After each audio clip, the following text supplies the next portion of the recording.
I've seen things you people wouldn't believe. Oh my God! Okay, it's happening. Everybody stay calm. What's the procedure, everyone? What's the procedure? Stay calm!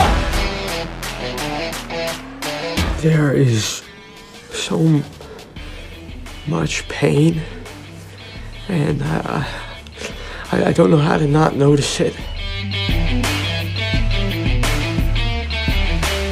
You must be upset. Are you upset? No. No, so you just don't give a shit about any of this? I do give a shit about this. Are you upset? Yes or fucking no? Yes, you are upset. Yeah. Say it. I'm upset. Say it so the whole band can hear you. I'm upset. Louder! I'm upset. Louder! I'm upset! I didn't think it would end this way. End? No, the journey doesn't end here. Death is just another path. One that we all must take. All right. Welcome back, everyone, to episode 100 of the Best Thing We've Seen podcast. My name is Flo. And I'm Gabe. How are you? I'm doing okay, mate. I'm doing okay. How you doing? Good. It's weird to think about this might be the last time I'll be saying that in front of a microphone, at least. Yeah. I mean, yeah. It won't just might be the last time. I mean, for the foreseeable future, it will be, unfortunately. It will be. Because, I mean, maybe as a joke on Discord, but... That's how you introduce at every job interview. Just come bursting through the door like, what's his name?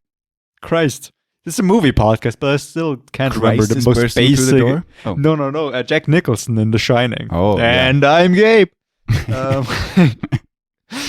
But yeah, I'm fine. It feels weird to record this now because I kind of felt like the last episode felt so final, and now we're actually here doing it for the very last time now. Yeah, it just feels weird. How about you?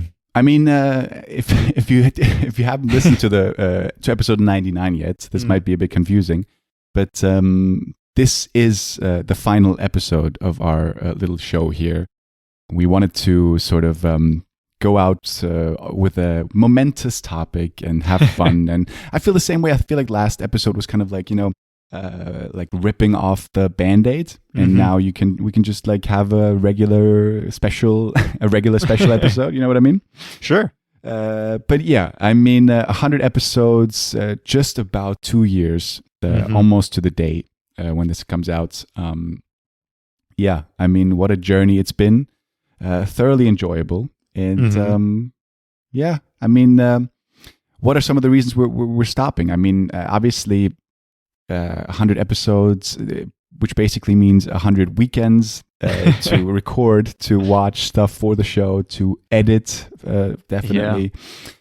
Yeah. When we said that last week, it was something that I think we both actually enjoyed doing, but it was still a lot of time. It took a lot of time away from doing other things.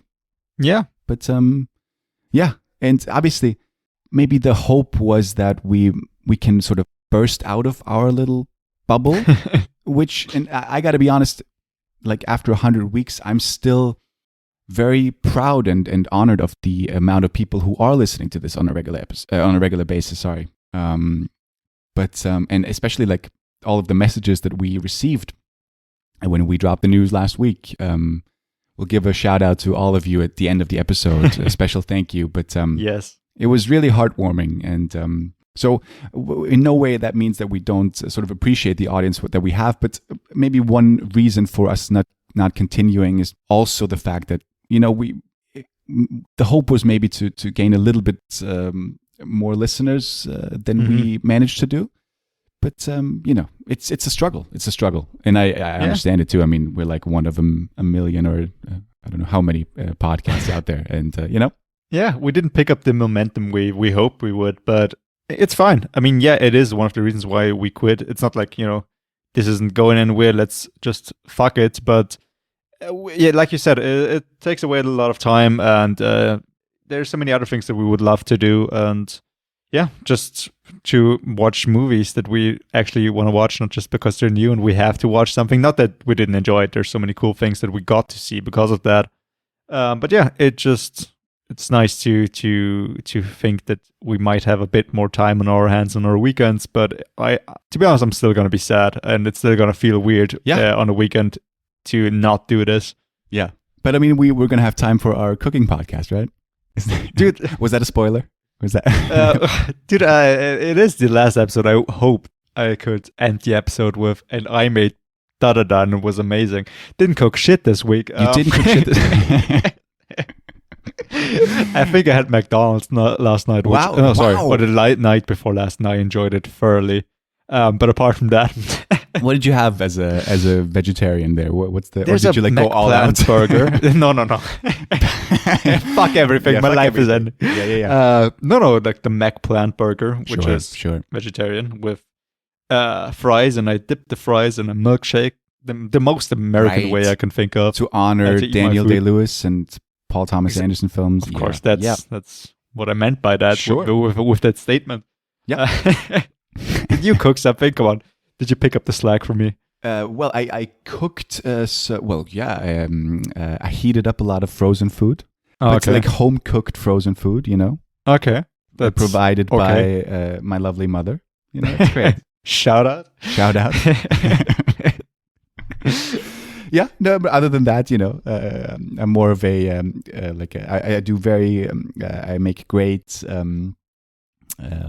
Pasta. Sure, also that, but I want to say ham and eggs, but it's just the eggs, sunny side up eggs, you know. Oh, yeah. Dude, Cook you I some love great eggs. breakfast. Yeah. Ah, I got dude. this great non-stick pan. It's great. Dude, I gotta say, breakfast has become one of my favorite meals of the day. I Yeah. never used to eat breakfast until, I don't know, a couple of years ago, but now I can't stop I really eating like so many eggs. But yeah, amazing. I still hate it. It's my least favorite Oh, really? meal of the day. Yes, but if I, it's more like a brunch for me, like eggs, whatever. You know, what an interesting topic this has been so far.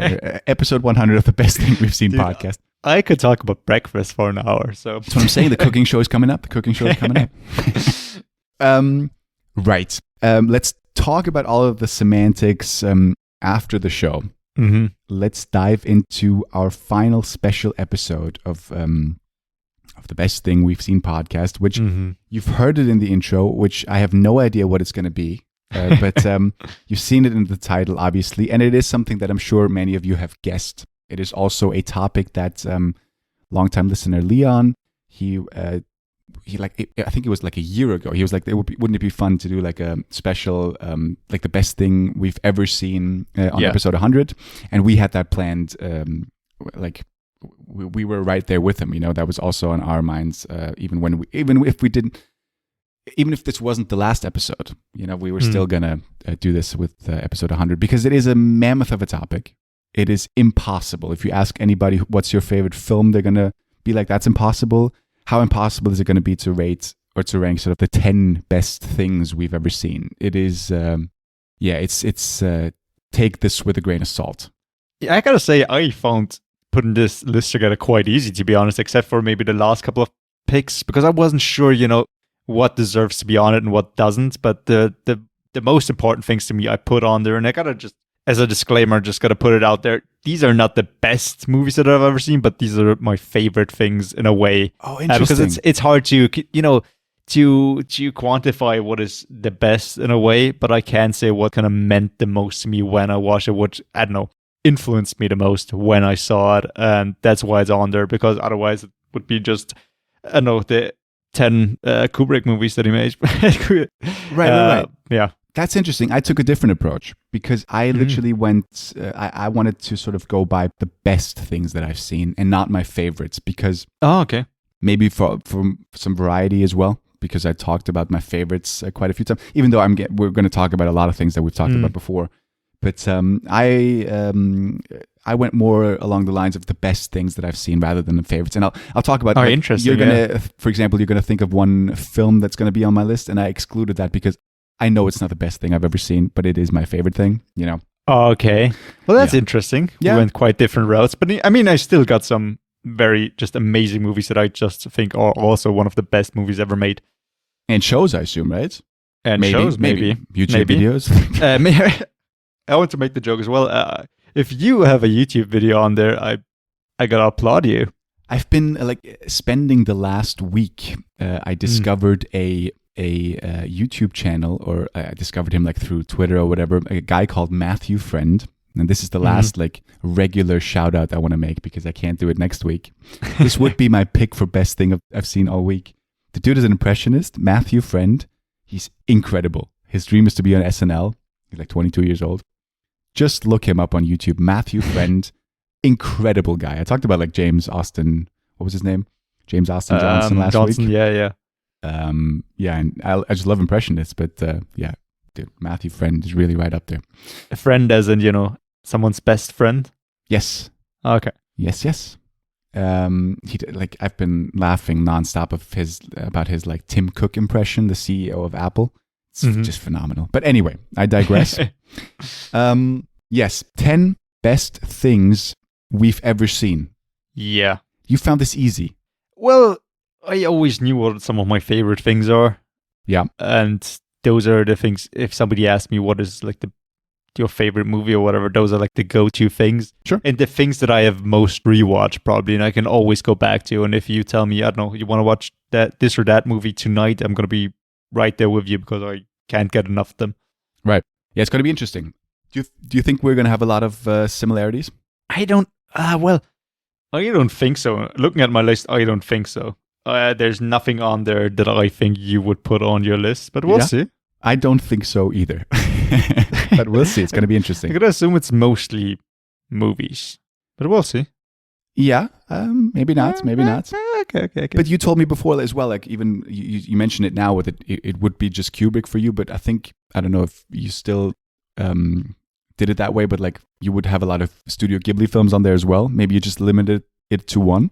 I took the franchise rule or director rule in a way. If there are too many things that are either similar or it's sequels or whatever, I just put the whole thing down instead of talking about, I don't know, 3 of the 8 Harry Potter movies or whatever. Right. Yeah. Yeah. I mean, let's dive in, right? Yeah. I'm going to do my pitch one last time just for fucking the hell of it. So welcome back to the very last special episode. Thank you so much for sticking around and making it through to episode 100. Here we're going to talk about, like we just mentioned, the best thing that we've ever seen. Anything from a movie, show to maybe even a YouTube video. And we're going to do this in the form of a top 10 list. We're going to count down to the best thing that we've ever seen, I suppose. Yes. Which is weird to say, to quantify something, or say that is the very best thing. But we're going to try our best, and like we said, it's going to be in the form of a top 10 list. And if I have something on my number 9 and Flo has it on his number 4, we might postpone the discussion, or otherwise we might talk about it then and there. But I doubt that this will be the case in this episode, but we'll see. Yeah. And we have to sort of be aware of the fact that I think we could talk about each one of those picks for 20 minutes straight. Yeah. But for it to not become a 4-hour episode, we gotta be aware of that. But also a couple of things we've already talked about. So I'm sure it'll be fine. And it's your turn to start, right? It's my turn to start. It feels weird. I feel like what else did we forget to mention? What else? It feels weird to just dive into this. But I'm sure. Have we said everything we wanted to say? I don't know. We'll talk about we got about over an hour time to think of something. Yeah. In case we forgot. All right. So strap it. My number 10 was the. I changed that last minute. Mm-hmm. Other than that, I kind of agree with you. It's sort of everything else fell into place. Mm-hmm. So there have been tougher lists to put together, but it still feels weird to sort of say these are the 10 best things I've ever seen. Yeah. But anyway, I changed this last minute, and I think this might be a surprise to you. Let's go. My number 10 is The Martian. Wow. Yeah. Even if you say it's actually the best things that you watched, kind of objectively speaking, wow. I mean, it's an amazing movie, but... Well, it's subjectively speaking. Yeah, sure. Yeah. But also, I mean, it is an amazing movie, and I remember when we watched it, we had a hell of a time Nice. Okay. I think it was mainly I remember it well, and the thing is, I had little to no expectations really. It was at a point in my sort of movie-going life where I was familiar with Ridley Scott, but I hadn't seen as many films as I have now. And it was I was a fan of Matt Damon, and I remember the trailer looked a bit like generic. I remember Jeff Daniels as the NASA guy sort of like explaining everything that happened, and we got to get Mark Watney back from Mars. I don't know how much we need to talk about plot here. But when we saw this together, I was just blown away by this film. It obviously made the top 10 list of, it was my number one on the Matt Damon special. And it feels good to talk about it now because the Matt Damon special was a bit late and, not our finest moment. So we can maybe now talk about it a little bit better. But I loved it for the sci-fi elements of it. I thought it looked beautiful. I loved Matt Damon's performance, and what really sold me and what really sort of elevated it above anything else I'd seen that year was the humor. And I told you this many times, and I think you agree there as well. This is one of the funniest films I think I've seen, and it's not that slapstick kind of humor. It is situational humor. There's this guy stranded alone on Mars, and he's got to science the shit out of it to get back to Earth. And it's that sort of like attitude, that happy-go-lucky attitude, like, well, I'm in a shit space here. I'm in a shit, literally. But I gotta make the most of it, And he's gonna colonize it. He's the botanist on Mars, and he colonizes the planet. He's a space pirate or whatever. I loved his sort of ambition and attitude towards the whole situation, and made me laugh out loud multiple times. And Matt Damon's performance towards the end, when it gets emotional, and when the team, obviously stellar cast with Jessica Chastain and Michael Pena and Sebastian Stan, Kate Mara, and so many, too many to mention. Sean Bean, who I don't think dies in this film. Jeff Daniels, would have been awesome. Yeah, just off the credits scene of him getting leukemia. Yeah, Jesus, keep it light. Yeah. Chiwetel Ejiofor. Yeah, we could go on. But yeah, I loved the whole like. The last 20 minutes of I don't want to spoil that necessarily now, but really worked for me on a complete like from start to finish, and I've rewatched it multiple times since the extended cut, and it's great. Yeah, like I said, I'm surprised that it is your pick, but I completely get it. And now that we have time, now that this is officially the last episode, I gotta put something straight. Retroactively, I would also like to pick The Martian as my favorite Matt Damon movie. I remember picking The Departed, but this is more really his movie, and he shines here so much. Like you said, towards the end, some very also emotional scenes, but from all the approaches the director could have taken, making it so funny with Matt Damon in this situational humor comedy that you just described, it just worked so fucking well. And I think, it's a shame that he didn't win actually an Oscar. I remember I had us looking at each other when this film was over and just saying, I think this is the best thing that I've seen all year. And I think that year was the first time we made a best of the year list, and it was our number one. Yeah, this was towards the beginning of our movie-going journey. Like 2016? 15, I think 2015, maybe? Like back end of 2015 maybe. I agree. Matt Damon is just, I love the dude. And with the whole 10 picks that I have, I went about doing it like in terms of like best things, not favorite, but it's still 10 things that I could grab off of the shelf and rewatch at any time, Yeah. Even though you could argue that the favorite films or things sort of apply to that more, the ones you could just watch over and over and over again. But all of my picks now as well, it's just like things that I could just rewatch, and they're always good and they never get boring. And The Martian is certainly one of them. And I keep wanting to go back to it, Yeah, and I think we both got the extended limited edition something cut, which you, I think, ordered and told me about, and then I ordered as well, with some deleted scenes in there, the director's cut. Even better. Yeah, I don't know if I would say that, but I mean, I think they're both sort of. I understood why they took. Why it's already a long film, Yeah, I think they worked still. Sure. Although I wasn't even aware which were the director's cut scenes at some points, which is even better. I felt they were so smoothly put in there. Yeah, Oh, dude, so many great scenes. Like him like singing, him like with the plutonium at the back, singing hot stuff. Just great. Really, such a terrific, feel-good sort of hopeful film. Really great. Obviously based on a book. Yeah. And I think, what's the guy's name who adapted it? No fucking idea.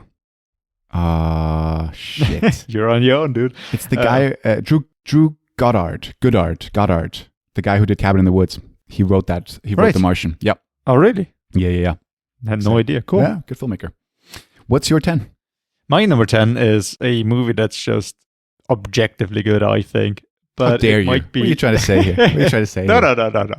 But it might be one of the more controversial movies of that director, and it's Clockwork Orange. One of my favorite, if not my favorite, Stanley Kubrick movie. You would put this above The Shining? I would put this above The Shining. Wow. And I love The Shining, but I think Clockwork Orange was one of the first Kubrick films that I saw. I think maybe the very first was Full Metal Jacket. That's probably my favorite.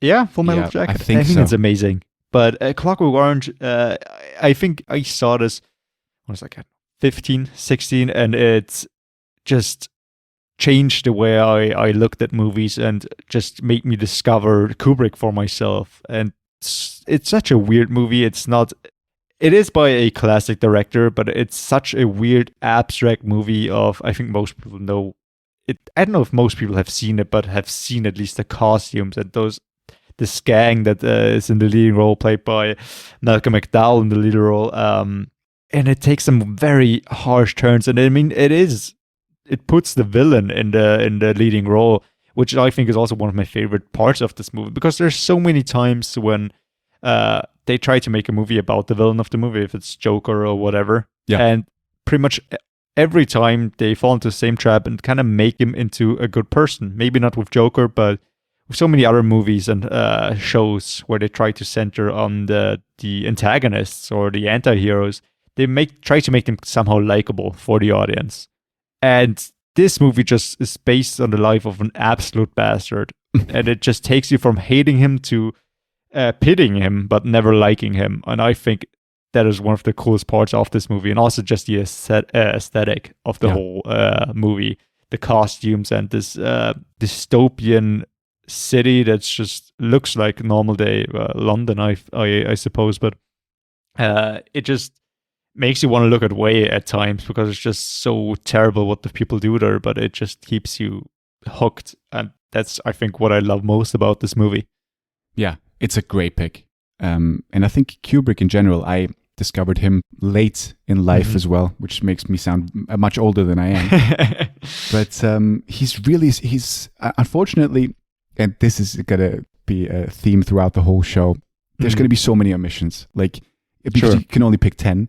I unfortunately couldn't fit a Kubrick film on my list, even though so many of his would be a valid pick.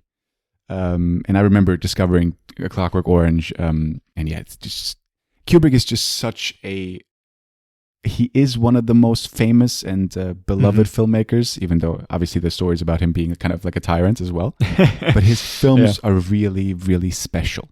They are just special and great. And Clockwork Orange is definitely one of the best. And I remember just so many scenes are burned into my mind. And one of my favorite running gags, I discovered, like a friend of mine showed me the film, and we had a running gag going basically till this day, which is, I think it's his lawyer, Alex's lawyer, who just goes like, yes, every time. And then we just, that's, if we have to say yes to each other, or if we have to sort of be affirmative to each other, we go, yes.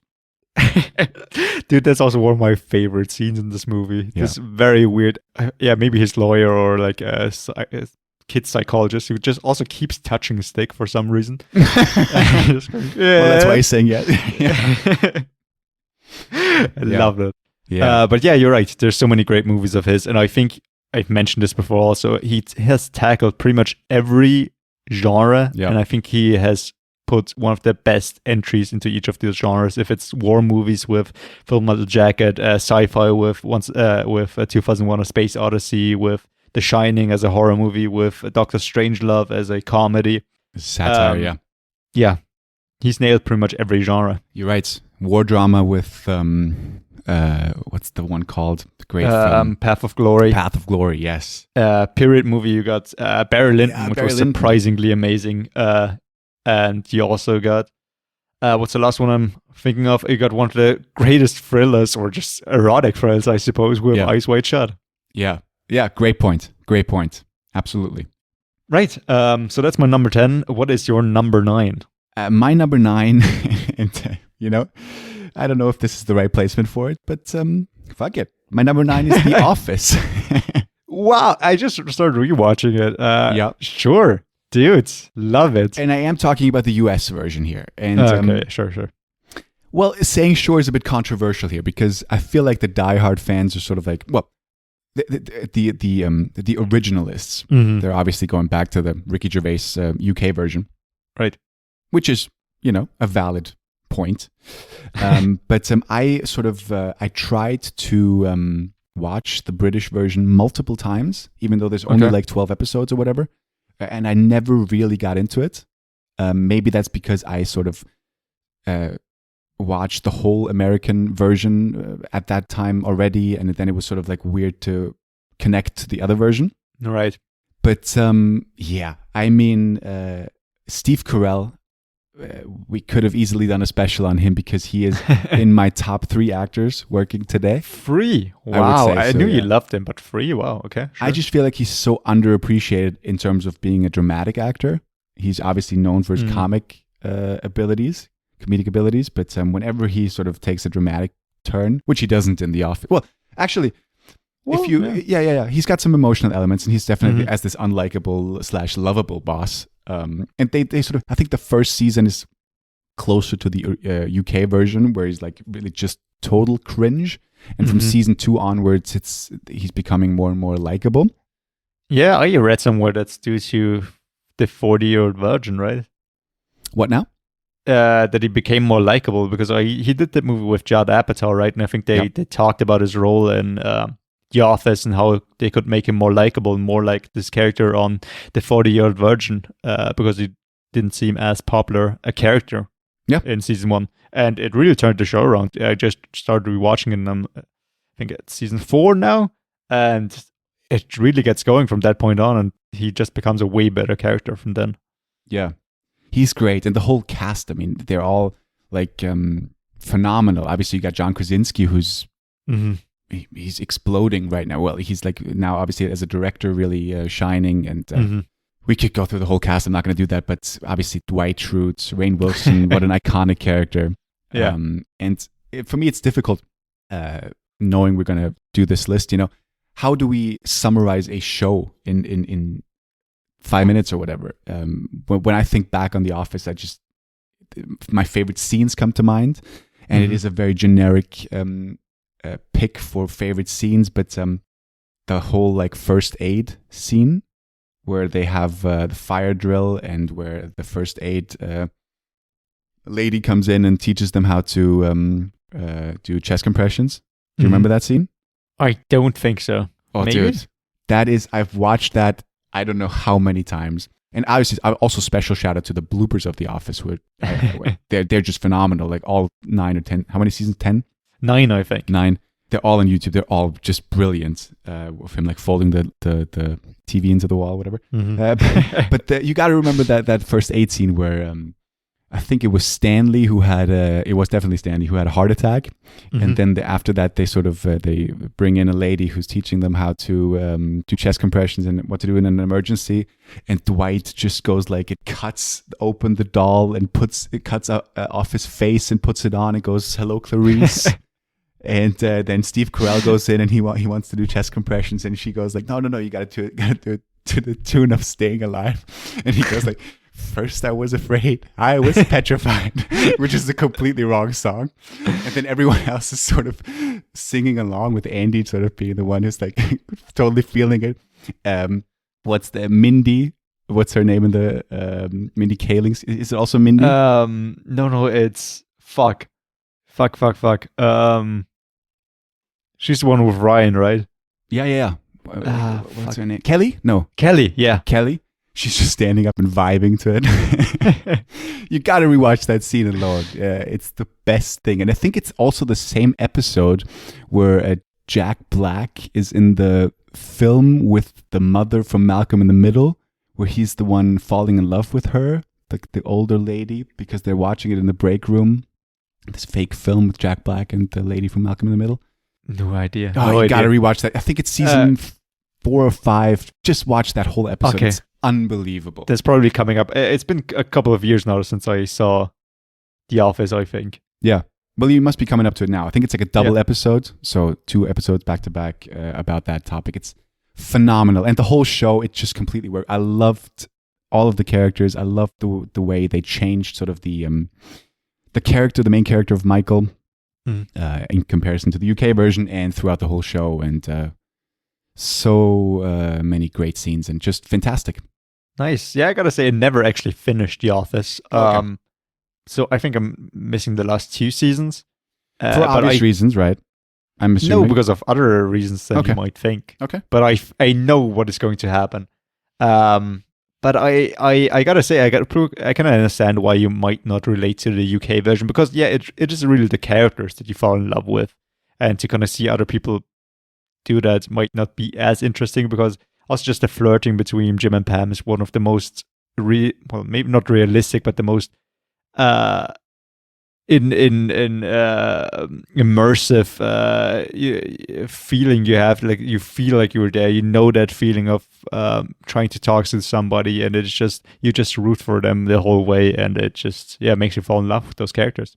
Right, but the UK version is also great. From I've seen from the UK version, like I've also watched the bloopers 25 times, so I know the show, even though I haven't watched it like from beginning to end. But obviously Martin Freeman plays Jim, called Tim. So he plays him, you know what I mean? He's basically the same character. And Dawn is his love interest, and they have obviously the same relationship. They're really great too. So, you know, I don't want to say anything bad about the UK version. I just happen to like the US version a little bit more. Sure. Yep. Sure. Yep. There's just more time to fall in love. Yeah, that's true. That is true. Ricky Gervais only does like... But also, you know, he's wrapping up Afterlife now after 3 seasons. I like that. I am not a huge fan of shows being like 10 seasons long, even though in some cases it's great with The Office. But I like the fact that Ricky Gervais goes like, you got 2 seasons here who are excellent, and I'm going to stop right there. Yeah. I think he's done this pretty much with every show now, right? Yep. Right. Nice. What's your 9? My number 9 is, I think, my most, the closest thing I'll get to a can't think right now. I'm too nervous. What's going to happen now? What's the word I'm looking for? I just got so hung up on The Office right now, thinking about The Office. It is the thing that you might be embarrassed to have as your pick. A guilty pleasure? A guilty pleasure. Thank you so much. It took a long time for me to get to that point. No, it is my guilty pleasure, probably on this list, and it shouldn't be above Clockwork Orange. It's just there because I love this film, and I don't know why. Okay. My number 9 is The Perks of Being a Wallflower. I mean, sure. I remember now how much you love that film. Yes. But and I gotta say, I think it's a great film. It is a good movie, but I gotta say, Kubrick is my favorite director of all time, I think. Oh, that's a strong statement. Haven't heard of that before. Yeah. From like you, I said, he just does just the best movies in pretty much every genre. That's why.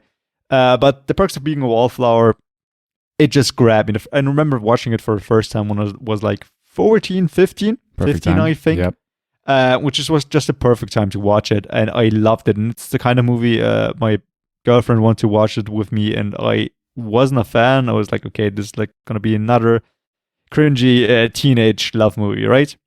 And it was so much more than that. And I think I ended up enjoying it way more than she did. And I've rewatched it a couple of times since. And it just gets better for some reason. I mean, it's been some years now, so if I rewatch this now, it might be my number 10 or it might fly off the list. I have no idea. But yeah, it's a movie by Stephen Chbosky. I think that's how you pronounce his name. Yes. He hasn't done much since, right? Wonder, and which was good.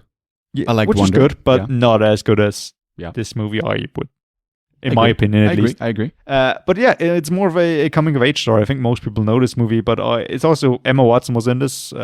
Back Which then, was I was a still reason very much why in love people with her. watched this. Yeah. Yes. Myself included, yeah.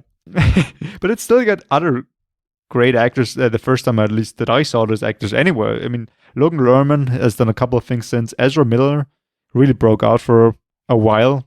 Yeah. And now he's just done DC lately, I think. Haven't seen much of him since. But also Melanie Linsky, who I'm a huge fan of. I think she's great in pretty much everything that I've seen her in. Yeah. She's so likable. Rose from 2.5 Men, yep. But that's the movie that I identified with at that age. And like I said, it's been some years, but there's so many scenes that just make me kind of pretty much get up from my seat and just be in the moment. Like, first of all, of course, the David Bowie scene, one of the most iconic scenes of that movie. Is probably the trailer scene as well. But also the scene in the cafeteria where he finally kind of breaks. It's just way darker than I thought it would be. Yep. And I loved it. Yeah. Yeah. I honestly think it's a great film. And especially in that genre, it's one of the best. I rewatched this 2 years ago. Right. And I thoroughly What was the enjoyed occasion? it still. I don't remember. Just wanting to rewatch it, I guess. I think I saw this in theaters once and then never since. So I just wanted to give it another go. And I really, I think Logan Lerman is great. He is really great. Obviously, this deals with a lot of heavy subjects, but heavy topics. But it's and by doing that and sort of not doing the generic sort of high school comedy and making fun of that, sort of really like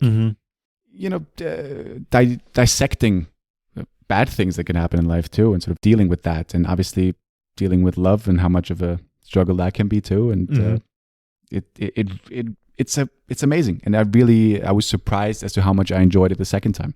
Yeah, dude, I loved that you actually liked this movie as well. Yep, I really do. I really do. Nice. So what's your number 8? My number 8, let's stay with rom-coms. Okay. Even though, would you say that Perks of Being a Wallflower is a rom-com? No, right? It's more like a romance drama. No. It's a coming-of-age story. Yeah. So my 8 is Love Actually. I thought you were going to say Crazy Stupid Love. Crazy Stupid Love is listed as my number 10, and I took that off for The Martian. That is literally my number 11. Nice, okay. And I wanted to put The Martian on because otherwise it would have been Crazy Stupid Love followed by The Office followed by Love Actually, which is a bit, wanted to do some variety there, Dude, yeah, I'm surprised that it is in your top 10. I knew you loved this movie, but yeah. Nice. Is it not on your list? It is not on my list.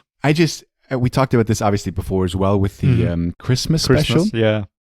Once again, so many scenes that are just iconic to me. And I recently, just me thinking about, like, I love Hugh Grant. I really love Hugh Grant. And I don't think I've ever loved him more than in this film as the Prime Minister. Him dancing and dancing down the stairs.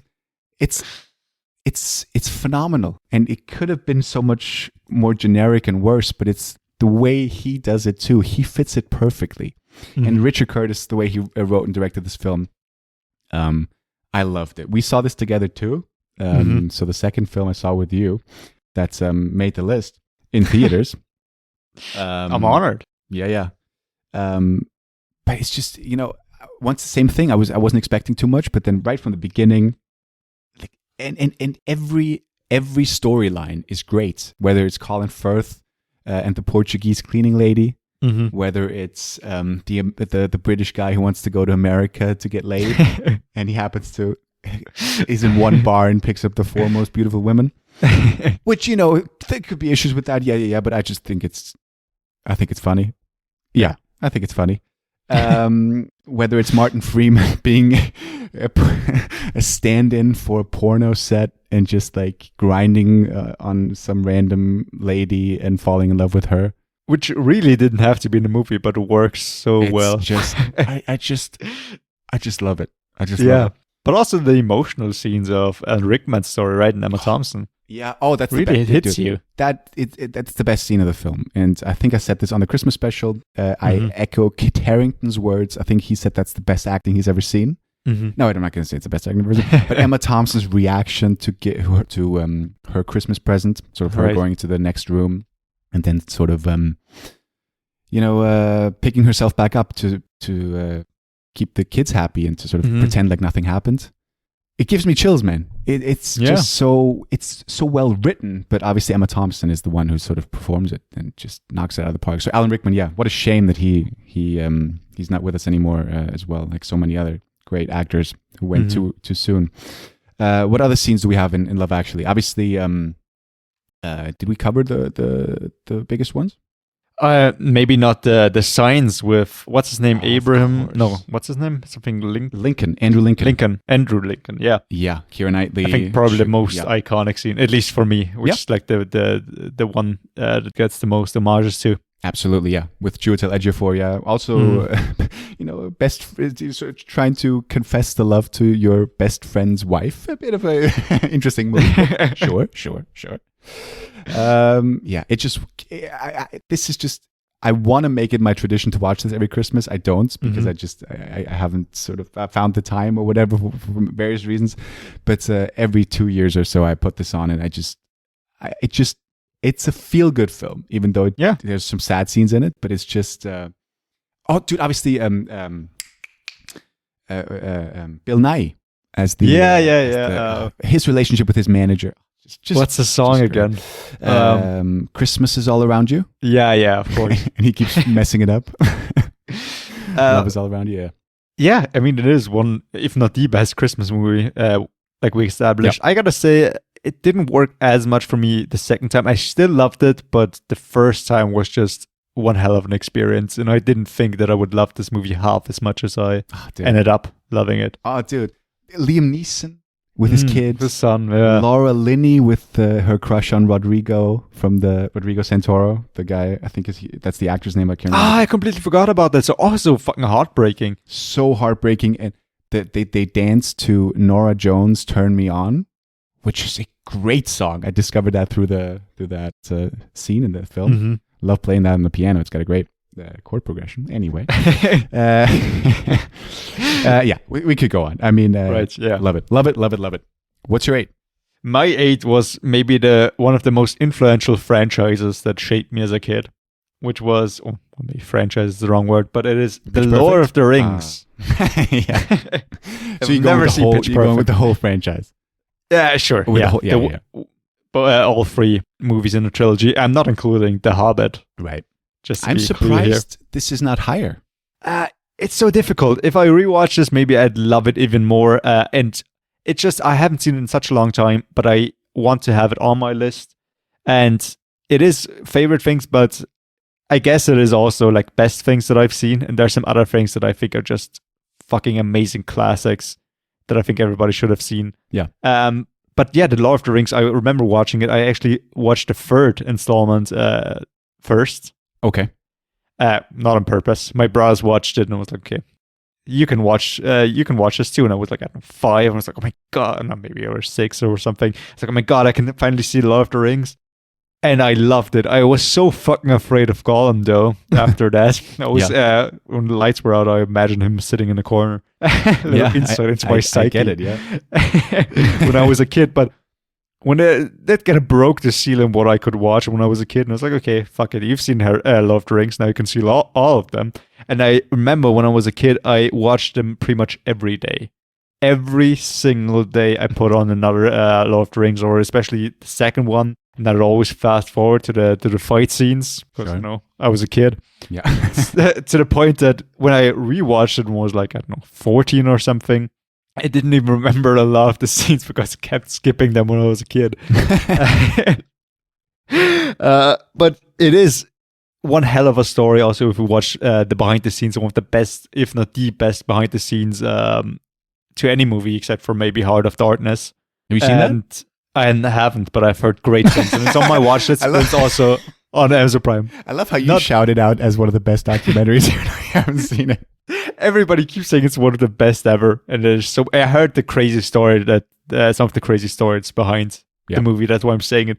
But Lord of the Rings, you can watch the behind the scenes on YouTube, and there's so many stories told by the actors. It's just one hell of a ride. And you think that we actually went to New Zealand and filmed there for over a year, and there's so much love in there, and people who actually like love and respect the source material. And I mean, even the diehard fans were so happy with this. I mean, it's a movie. It's a book that's over 6 years old when this movie came out. It's not even older now, of course. And people still loved it. And I love the stories of them, for example, instead of going to the Oscar after party, went to a Lord of the Rings party afterwards. Yeah. And yeah, I think it's just one of the best examples of people knowing what they're doing with source material that fans love. And it's just great movies. I mean, they're free movies. They're adaptations of a fantasy thing, which could have gone over so many people's head, but just really popularized that genre again, I think. And I mean, picked up one of the most Oscar wins ever. I think tied with Titanic and whatever. Yeah. And yeah, have you read the books before, or obviously not before you saw it for the first time? Have you read them now? I'm listening to the audiobooks right now. I started reading the first book, but I think I stopped like 2/3 in. Right. And then never picked it up again. And are you like an extended version enthusiast? I've seen them once, and I'm not a huge fan, to be honest. Okay. I really get why they cut those scenes out. I mean, same with you. Same with what you said with The Martian. The movies are already quite long. I mean, the third one is over 3 hours, I think, or pretty much 3 hours long. Yeah. And there's so many scenes where the lighting is just so off. Like they didn't color grade it correctly because they didn't think of putting it in afterwards. Right, which is fair. I mean, sure, but they could have put in the extra mile and, I'm sure they've corrected it now in the latest 4K release or whatever. Maybe. But there's so many scenes, I think they just didn't work with the pacing as well. Yeah. But it's interesting to see them nonetheless. But yeah, I mean, one of the greatest trilogies ever had to be in there. Yeah, certainly. I expected it to be on your list. Yeah. I rewatched them in the cinema like a couple of years ago, the extended versions. Yeah, right. But for me, if you were to tell me like one scene, I could not tell you what film it's from. Like these kind of films, I don't know what. Yeah, it's like my brain's like a sieve when it comes to Lord of the Rings. I enjoy them. I thoroughly enjoy them, but I'm not really retaining much of it. Which is nothing. I don't want to say anything bad about the films because I really do enjoy them. But I got to rewatch them again to really sort of like pretend like I know what the fuck is going on. I mean, so much happens over those 3 movies. Yeah, that's what I'm saying. So fair. Yeah. It's like 10 hours or whatever, almost. Yeah. I remember I watched all 3 extended movies in one sitting. Yeah. When I was a kid. Big mistake. What a big mistake. So what's your number 7? My 7, now I don't, speaking of like best shows or whatever, we're now talking about the best things we've ever seen, but I'm always like hesitant to say this is my favorite show ever. It certainly was for a few years. I don't know if I'd say it now, but it's got to make the list. It's Scrubs. Of course. I completely forgot about Scrubs. Yeah. You're not that big a fan, right? I like it, but I think it's a fine sitcom, and I enjoyed it very much when I was younger, but it's nothing that I feel myself drawn back to now. Yeah, I'm not really going back to it now either. I did like a couple of years ago, I sort of started rewatching it, but I only did like the first season. Mm-hmm. But I think, I thought about this beforehand, and I think this was the first show that I was really like invested in while it was still going on. Like I was, eager to see the latest episodes even before they were out in Europe. It was always like going through YouTube and trying to find clips of the latest season or whatever. It was. I was just hooked on that show, and I think it was the first one that really, really grabbed me. And also, like with I mentioned quoting certain lines before, whether it's The Office, whether it's Clockwork Orange, Scrubs for me, I had definitely, especially with my cousin, we really bonded over that show. And this was back in the day when I watched it in German. I have watched it, of course, since in English, but we were just quoting that show to each other every time we saw each other. And same thing again with shows, difficult to sort of be concise and sort of talk about. But I didn't like the last season when they were all like gone, obviously. Let's talk about sort of the main thing when everyone was still there. Right. JD, Elliot, Turk, Dr. Cox, all of them. I don't think I ever finished it, yeah. Yeah, it's got like a new cast with some cameos from certain actors in the last season, but it was really not as good as the other ones. I'll just say that. It's such a weird decision to even go on after that. They don't just I think pull they the plug and make an amazing ending. They had like some issues with like switching between like networks, and then maybe like I can't remember exactly, but I think the last season wasn't that necessary. Yes, I agree. I agree. But yeah, I fell in love with Elliot.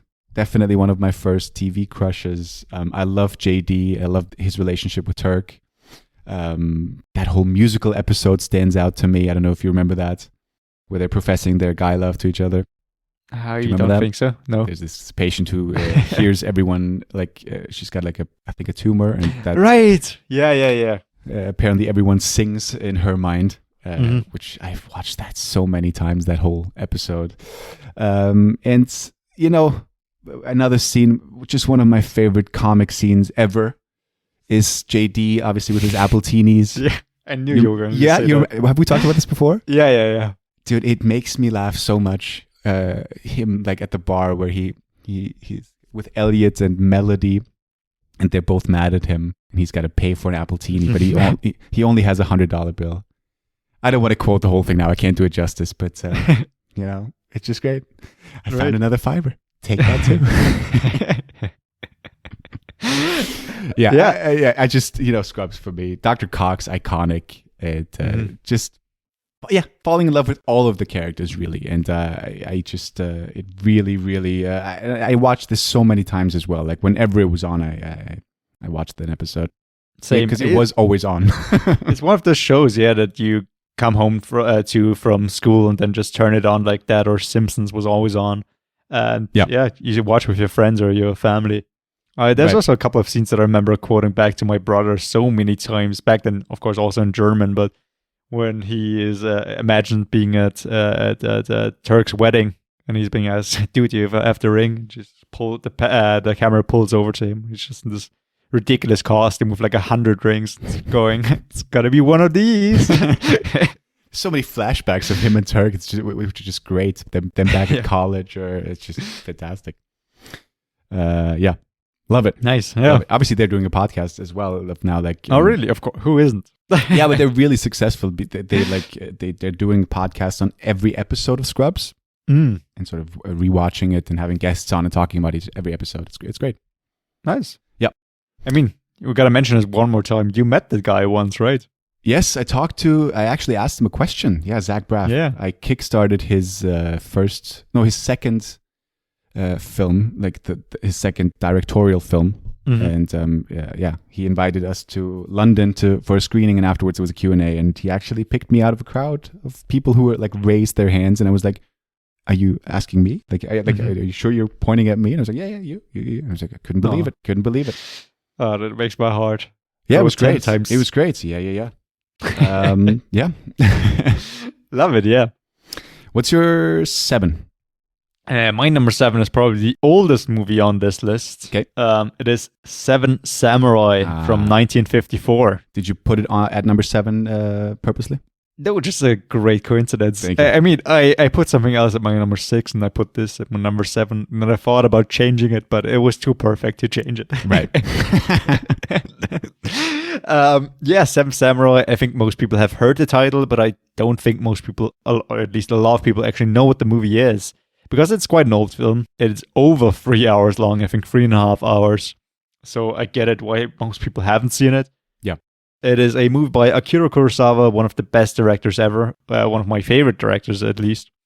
And he's been influential to so many other directors. If it's Francis Ford Coppola, Steven Spielberg, or of course also George Lucas, who based his first Star Wars movie quite a bit on one of Akira Kurosawa's movies. And Seven Samurai, it is set back in the olden days, in the 16th century, where samurai still roamed Japan, and a group of samurai who are without any liege wander the land and then get hired by a village who are attacked by bandits, and it's their job to protect them. And it's an amazing movie. It looks amazing. It is crazy to think what went into making this movie. I mean, Akira Kurosawa, he's done a lot of old samurai movies, which I absolutely love, honestly. But there's so many, I mean, it's a black and white movie back then, and there's elements that are in so many Akira Kurosawa movies, such as rain scenes, and it looks amazing here as well, towards the climax of the movie. And I think most people won't give this a shot if you're not really into movies, just because it is an old movie. It's quite fucking long. It is in Japanese, so it's over 3 hours of reading subtitles. but it's so fucking worth it. I wasn't sure about it, but I really loved Japanese history, so I thought I'd give it a try. And I've watched pretty much every samurai movie by Akira Kurosawa now. And it stars one of the greatest Japanese actors from back then, like Toshiro Mifune. If you have seen any old Japanese movie, you know his name. He's been in pretty much every Akira Kurosawa movie, same as Takashi Shimura, and also Tatsuya Nakadai. Yeah. That dude, he's been in most Akira Kurosawa movies since then, especially his biggest ones like Ran and Kagemusha. He's played the leading role. And the funny thing is, in this movie, he has one scene where he just walks across the screen for like 2 seconds. The funny thing is, that's the first collaboration between Akira Kurosawa and him. And apparently Akira Kurosawa walked over to him and screamed at him for like 10 minutes for the way he walked. Told me The start of a beautiful relationship. Shit job. Yeah, he's never going to act in anything ever. But then, he became one of his most important collaborators. Yeah. And yeah, it's amazing. The choreography, just the acting, it is so well done. The stories behind it, since Akira Kurosawa is one of those directors, just like Kubrick, who's an immense perfectionist. And like I said, it is about them protecting a town of farmers from bandits. And apparently the nails weren't right in the set because they were not period appropriate. So they had to tear down the whole fucking set and rebuild it from with techniques that were appropriate for the 16th century, and actually planted rice fields. Wow. And just had to wait for such a long time for natural rain to come and stuff like that. It's crazy, but it just really pays off. It looks so fucking good, and I love this movie so much. Yeah, you've been trying to get me to watch this for years. Yeah. This is one of the... We're going to get to another one, I think, as well, but it's one of the embarrassing omissions, as in I haven't even seen them yet, you know? But right. I've been, like... The whole Kurosawa filmography, like, the movie that I'm probably most interested in would be Rashomon. Mm-hmm. But other than that, none of them really tickle my fancy. Now, I need to watch them, obviously, right? Right. Because they're going to be great. But I've been sort of putting them off up until now because, you know, other films had priority or whatever. But I know how great they're supposed to be, and I know that everyone loves them, and I got to give them a go for sure. Dude, give me a call, come over, we'll watch them at my place. I got them all on Blu-ray. And the thing is, I was looking for a couple of Criterion Collection movies and where to get them. And then I saw, of course, the streaming service that Criterion has that's only available in the US. Yeah. Those fucking bastards. Maybe with a VPN you can do something about that. But I looked through their filmography because you can see all the things that they have on there. They've got you can go through their genres, and one of the genres is just samurai movies. Dude, I've never been so aroused in my life. When I saw this, I definitely won't be coming over. Dude, I gotta get that. I gotta get that fucking streaming service. Yeah. Yeah. Right, so that's my number 7. Yeah. All right. My 6 might be on your list. Maybe. The one commonality. Let's go. My 6 is The Hunt. It's on my list. It's not on your list? You're saying it. You're saying it as amazing. if it couldn't have made your list, possibly. I didn't even think about it, to be honest. Like I said, I had like my top 8 pretty much figured out, and then was only my number 9 and 10. And I do love The Hunt, but I've only seen it once. And I think everything I have on my list, I've seen at least 2 or 3 times. So, yeah, didn't even think of it. Yeah. The Hunt, we've never talked about this film. I think we've briefly mentioned it, but we've never really talked about it. Yeah, maybe. Couldn't have made a list, really. Have we talked about this? No, right? I think we might have mentioned it when we talked about Mads Mikkelsen, when you talked about Riders of Justice, but only very briefly if we actually did. I don't remember. Yeah, maybe. The Hunt, a Danish film, obviously starring Mads Mikkelsen, about a guy who gets, who works at a, I don't know the English word for this, like a elementary school? Yeah, I think it's before that, right? Like just kindergarten? Yeah, maybe it's, yeah. Daycare, kindergarten, yeah. And one of the girls there accuses, well, sort of like, she's mad at him, and to get back at him, she sort of pretends as if he undressed in front of her without any, like, she just says it to get him into trouble, to get Mads Mikkelsen into trouble, because he didn't do that.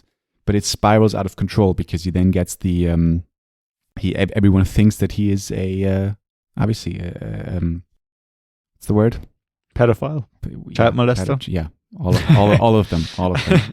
A terrible human being. Yeah, a terrible human being. But it's sort of it's set in this local community, a very small town, and everyone neglects him, and he can't. How can he prove that he didn't do it? There's no way of proving that. And for me, when I saw this the first time, I watched it because it was on some sort of IMDb list of highest rated foreign films on IMDb. And I watched it and I was just blown away, so much so that I was actually hesitant to rewatch this for years. Because it was so burned into my mind. And I did rewatch it now maybe a couple of years ago. I showed it to a friend of mine. And after I saw it the second time, I think it's my favorite performance of all time. I think it is. The little girl is just great. Mads Mikkelsen is as this desperate guy who's trying to get his life back together, but not knowing how he can do it. He obviously has a son as well who he sort of realizes everything that's going on, and he has to deal with that too because his father has got that bad reputation now as well. And the kid who accuses him is his best friend's daughter, right? I think I remember that correctly. Played by Thomas Bo Larsen, his friend, I think. And their whole relationship of them, like of the father of the girl sort of neglecting him, and it's not just neglecting, it gets violent too when he goes grocery shopping. People are beating him up. Yeah, definitely my favorite scene of the whole film. Yeah, dude, my favorite, in quote unquote, is when they're going to church. Yeah, I think it's Christmas. Is it Christmas Eve? It could be, yeah. And it's just, dude, I can barely talk about this, but it's Mads Mikkelsen, Lucas is his character's name. He's sitting down and everyone sort of either ignores him or looks at him with disgust. And you can see it in his eyes. And he even goes like after like 10 minutes or whatever, he just goes like, he confronts his former best friend. He just goes like, look in my eyes. There's nothing left. There's nothing in there anymore because he lost everything. To me, that whole film, it's one of the most affecting pieces of filmmaking I've ever seen. Directed by Thomas Winterberg. Now, Thomas Winterberg, who did Druck recently. I think that's where we talked about it, yeah. Could very well be, yes. But if you haven't seen The Hunt, it's a tough subject, but it's so good. I love that film. Dude, I completely agree. I think that's one of the toughest watches of a movie, at least back then when I watched it. Because I remember my brother bought it on DVD at some point, and then I watched it as well.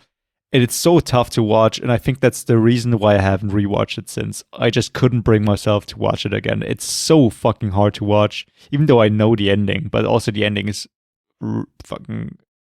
it just fucking leaves you so dead inside in a way.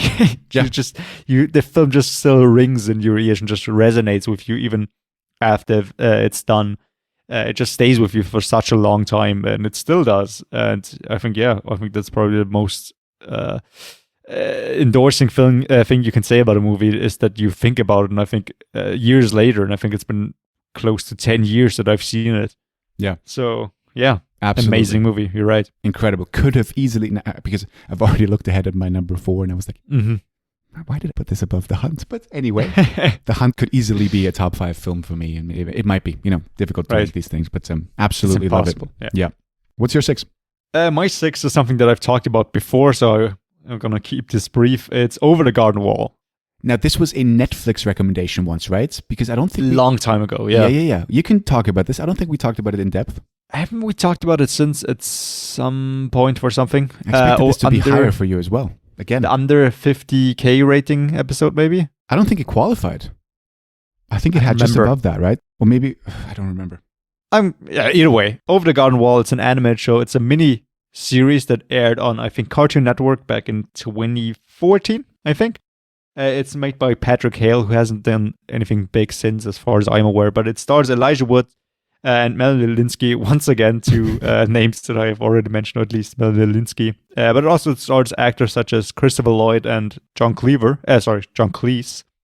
And it is a show that I didn't expect to love, but I fell in love with so hard, so fast, since I just came across it just searching through for something to watch, something at all. And I clicked on it by accident, pretty much.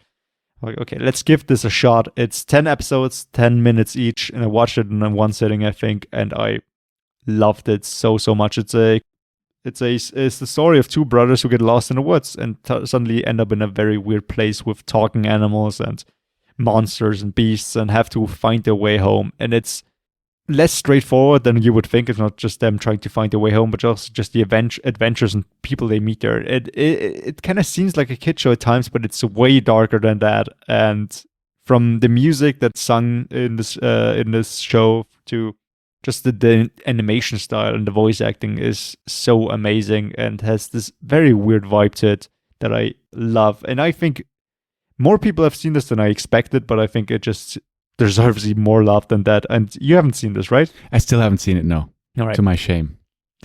That's all right. There's so many things that I haven't seen. I've looked this up now.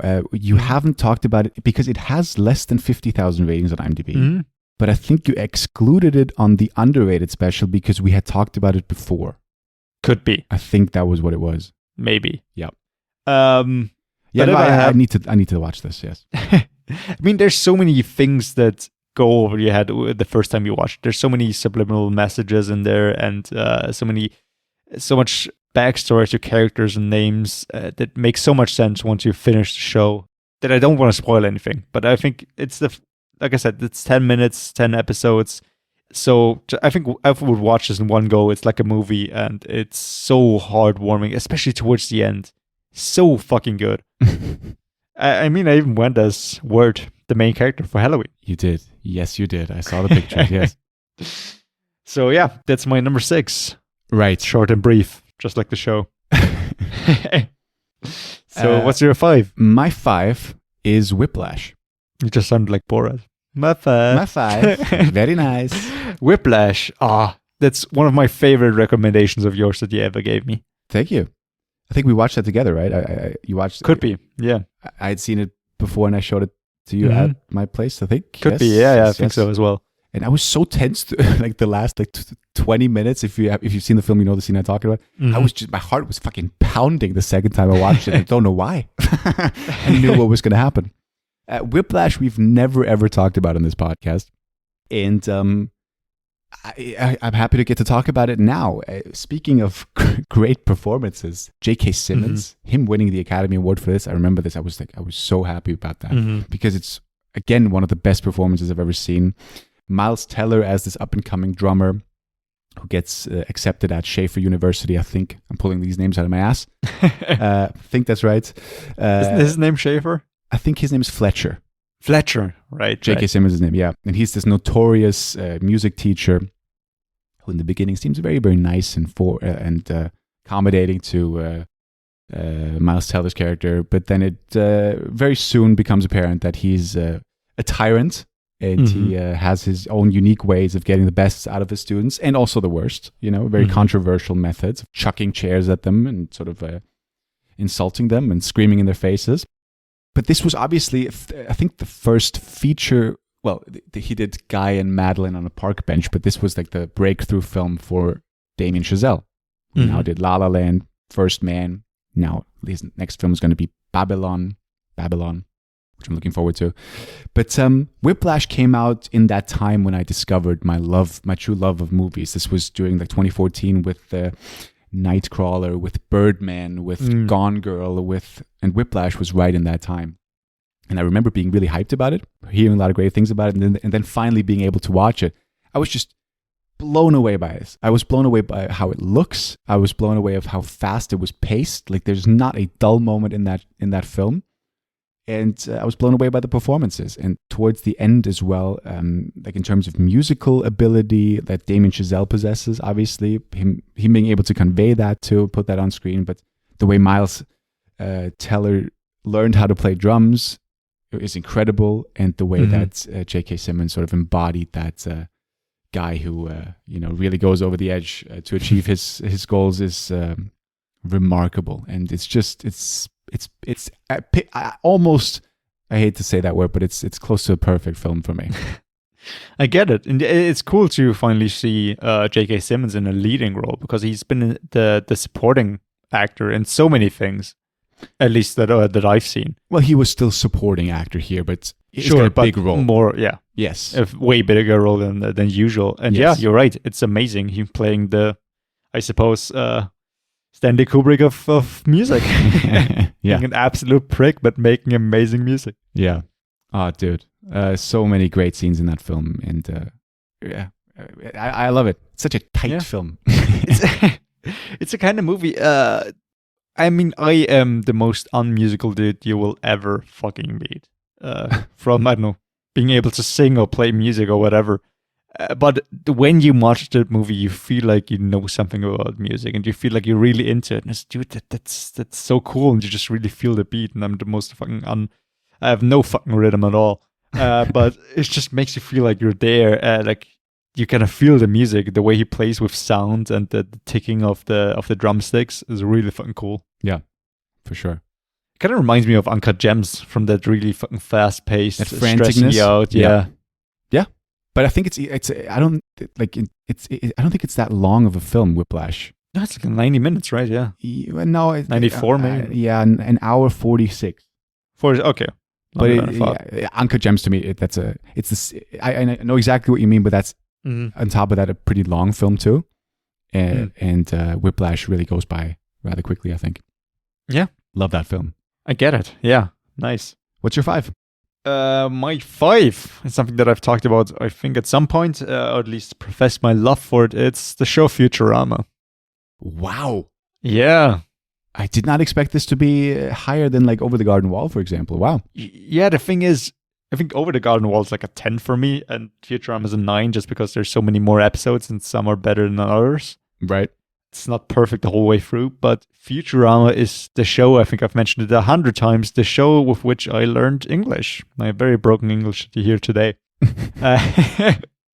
Because, yeah, it's the show that my brothers used to watch, and it's the show they started watching in English, and I was younger, so I was kind of forced to adapt, right?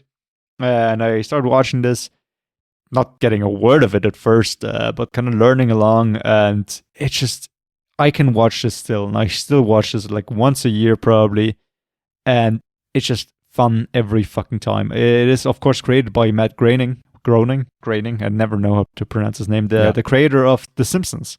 And now it's set in the future, in the year 3000, where a guy who has not done anything with his life, pretty much a loser, gets accidentally frozen and wakes up 1,000 years later and meets a couple of aliens and robots, and he used to be a pizza delivery guy, but now he's in the future and he becomes a package delivery guy. But now he's a spaceship. And it's hilarious. One of the funniest characters ever, from Fry, the main character, to Bender, who I think has been quoted 1,000,000 times now, the alcoholic robot. And yeah, it stars, along others, Billy West, who plays like half the cast, and I think he's one of the most talented voice actors ever. And I mean, voice acting isn't a whole type of acting in itself that gets overlooked so many times. Yeah. But it really shows you the talent of that dude. Like characters that I had no idea until I was like 16, 17 that those were actually voiced by the same guy. And also you got John DiMaggio, who's been in so many other things. If you watch a lot of animated shows like Adventure Time, he also has a documentary on who's that voice, I think, is the documentary that he did. I've only seen parts of it, but it's very interesting of what I've seen. Right. And Katie Sagal, I think her name is, from what's it called? A Family Married with Children. Married with Children. Thank you so much. Yeah, who plays the wife there, and she plays Leela Tarangalina. And yeah, it's one of the funniest shows ever. I mean, it's got so many iconic characters, and I think there's so many fucking memes out there, from Fry holding out his money and saying, "Shut up and take my money." Yeah. Yeah. I absolutely love it. You watch the whole show once a year? Not maybe the whole show. 140 episodes? Jesus. Like at least half the show, at least. Yeah. I mean, the thing is, I don't always watch the whole episodes because I often watch it when I go to sleep and there's something I need to like to watch something before that. So I watch like 1 or 2 episodes and then fall asleep. Like background noise as well at that point, right? Yeah. Right. I get it. Because also I just know most of the episodes like by heart. So there's nothing that I miss, and I just listen to the scenes with my eyes closed at some points, and I still know exactly what's going on. Yeah. I mean, again, unfortunately, but I'm kind of like the odd one out here because neither did this grab me as a kid or now. Like I didn't watch The Simpsons a lot when I grew up. You know, it's these kind of animated shows never really grabbed me, whether it was Drawn Together or American Dad or Futurama or Drawn Together. That's a shout out of a show that I'd love to rewatch. The most fucking. I'm sure I'd appreciate it now. I honestly think I would appreciate the humor now than I like, and especially I never saw it in English. When it was on, it was always in German, but it never really grabbed me. But I know how beloved Futurama is. I mean, check it out. It's both on, I think, Prime and on Disney Plus. Yeah, I'd love to say I will, but well, I will. You will, yes. Right. So that's my number 5. One of the most influential shows ever for me as a kid. What's your number 4? It's one of the most influential movies I've ever seen. Oh, okay. No, it's absolutely not. I don't know. Like looking at this now, I said it before. I don't think like this might not be the 4th best thing I've ever seen, but I'm gonna stick with it because it is a movie that I keep coming back to, even though it is 3 hours long. Oh wow! And I'll say this again because it's the best thing I've ever seen. It's gonna happen with almost every pick. It features one of the best performances I've ever seen. Oh, I know what you're about to say. It is the Wolf of Wall Street. I know it. Yeah. Of course. I mean, we talked about this on the DiCaprio special for obvious reasons. Once again, I would like to retroactively put this as my number 1 because I regret putting The Departed again. What happened with The Departed? You fell out of love with it? I still love it. I haven't rewatched it since, but I think it's also just the DiCaprio movie, and we talked about DiCaprio, and I think it's way more his movie, and I think the performance is just better. Yeah, it is. It is so good, man. And I really, I said this on the DiCaprio special. For me, it is a 3-hour film. Obviously, directed by the great Martin Scorsese. So many great actors in this too. Jonah Hill is fantastic. Margot Robbie breaking through. I love Kyle Chandler in the film. Matthew McConaughey is iconic. I misquoted the scene in the DiCaprio special that really bothered me because he goes like, "Those are rookie numbers in this racket," and I said bracket. Bothered the shit out of me. Yeah. It's the little things that annoy me, you know. Sure. You got to pump those numbers up. But DiCaprio steals the show, and it's a 3-hour film, but there are so many iconic scenes in it that you watch it and you know you can look forward to the next great scene that's going to be like in the next 10 minutes or whatever. And we could quote him taking the Quaaludes and falling down the stairs. We could talk about the orgy on the flight. Right, Matthew McConaughey. That's the best pounding scene. His chest. Yeah. Oh, dude, amazing scene. And him trying, going like, sell me this pen. Him first meeting Jonah Hill. Of course. So many scenes. And I just, it's the best the best modern Scorsese film, I think. Because it's just such a bonkers film. Obviously based on the true story of Jordan Belfort, the broker who went crazy and, not went crazy, but had a crazy life. And Scorsese just directed the hell out of this, but DiCaprio, his performance is just, and everyone's saying this, but he really should have won for this. I just love it. And this is also like, I could put this on every time, I could just keep coming back to it and just, even if it was on TV, and I don't have a TV anymore. I don't watch TV, but this is sort of like something. If it is on TV, I'm going to stick around and watch it. And the thing is, like you mentioned, Jonah Hill. I think that's the first time I saw Jonah Hill in a serious role and just recognized his talent for the first time. Moneyball? Haven't seen Moneyball until after I saw Wolf of Wall Street. Gotcha. But yeah, definitely. And I think one of the scenes, I don't know why. I mean, so many times when I think of this movie and I think of funny scenes, the scene that I think I didn't notice as much the first time I saw it, just comes back to me is where Jonah Hill, like you said, meets, I think, Jordan Belfort, DiCaprio's character, and they just smoke crack behind the bar. Yeah. Yep. Love it. Love it. Yeah. You love that scene. I don't know why. I don't even remember what they say, but I just know it's funny. Well, he's just like paranoid. The cab keeps looking Right. over his shoulder if anyone's there. Yeah. But yeah, of course, yeah. The leg crossing scene with the teddy bear. Sure. So many iconic scenes in there. You're right. Yes. And I remember watching this in cinemas, and yeah, it's 3 hours long, but it went by fast. Yeah. I just love it, man. It starts off with, I mean, yeah. God, we could go on and on about the scenes. But I remember, I think one of the first, it's not the first scene, but one of the first scenes is him like, there's like, you basically see someone's behind, and then he just appears from below, and he just has like he just sniffs cocaine out of it or something like that. That really sets the tone for the film, you know. Right. And you even got Rob Reiner in there. Rob Reiner, oh dude, that's the such a dad. good scene too. Yeah. You Talking spent about it. $50,000 on I don't know if that's the right dollar amount, but yeah.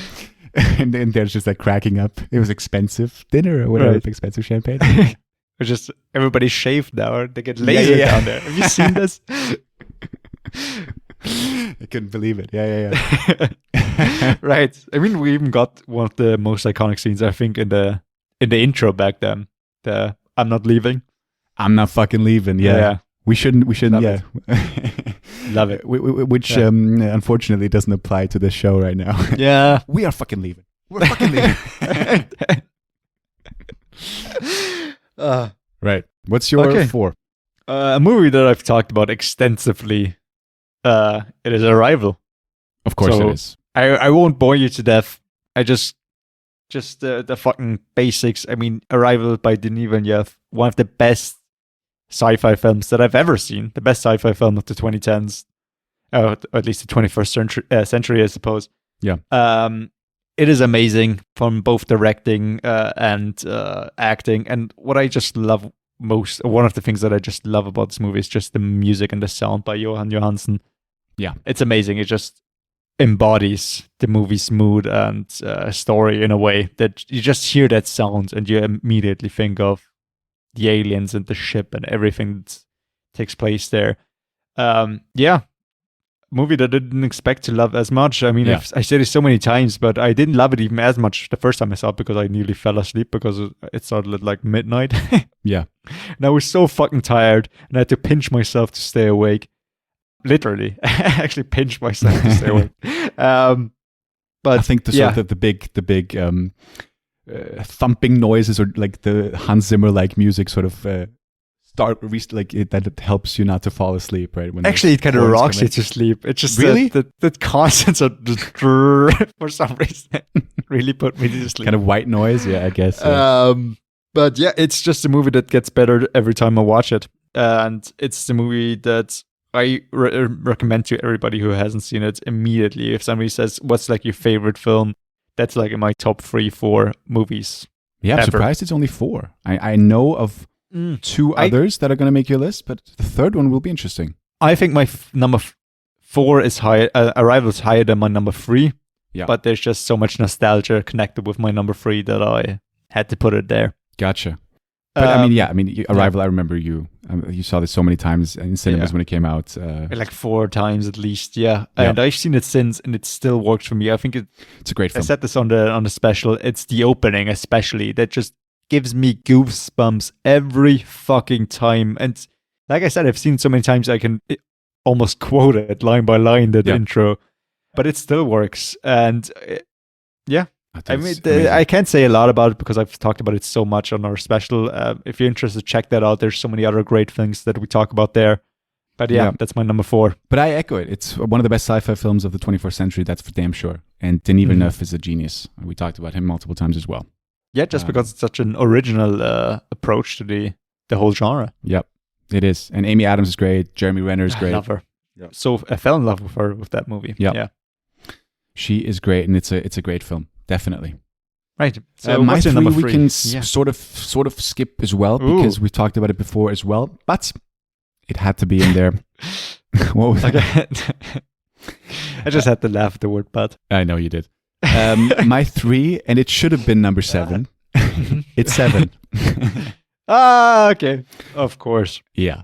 I rewatched the first hour, like last couple, like 3 days ago. I didn't get to finish it, but I've seen this so many times, and it is directed by my directing hero, David Fincher. And we've talked about this before as well. I'm not going to bore you too long with this, but leave that in. Leave that in. How dare you to cut leave that in. A perfect timing. I don't want to bore you. Just completely off to the side, sniffing his nose. Love it. Fuck it. Rick. I'm sorry. I didn't mean to. I didn't mean to. Didn't point it out for that reason. I just thought it was funny. You can still cut it. I'm gonna go again. You can still cut it to keep some. Jesus. Right into the mic. Thank you. Mamma mia. Definitely cut it now. Right. Morgan Freeman and Brad Pitt teaming up to solve. Jesus Christ, what's going on with you? Dude, there's something in my nose. Yeah, let's get it out. Let's get it out. I think I'm done. You can cut this. You can cut it. Right. Morgan Freeman, the old detective now in his last week on the job, teaming up with Brad Pitt, up-and-coming detective who's transferred to the city. They're teaming up, and it follows 1 week, 7 days of them figuring out who the hell is this guy who keeps killing people and goes about doing that with the theme of the 7 deadly sins. And if you haven't seen the film, on this episode, I'm not going to spoil who else shows up in the film. I'm not going to reveal too much about it. But I've always struggled to sort of really eloquently profess my love for this film because I think it's really just one of the best or the best crime mystery because it works due to the emotional side of it. Gwyneth Paltrow plays a huge part in that. I think she's phenomenal in the film. If she wasn't as likable and believable and real, I don't think the whole story would work as well as it does. I think the villain is iconic and perfect, and I love the dynamic of Morgan Freeman and Brad Pitt, but also, of course, the premise with the 7 deadly sins. It is a gruesome film. It is horrible to watch. It's got people are talking about sort of the most horrifying scenes. The 7 is part of that conversation, definitely with the sloth victim. Yeah. But also the gluttony victim and definitely the lust. Dude, horrific. And it all plays in your mind, but it's horrific. But I love the premise, but I also love of how much the premise sort of guides the story and how the film ends.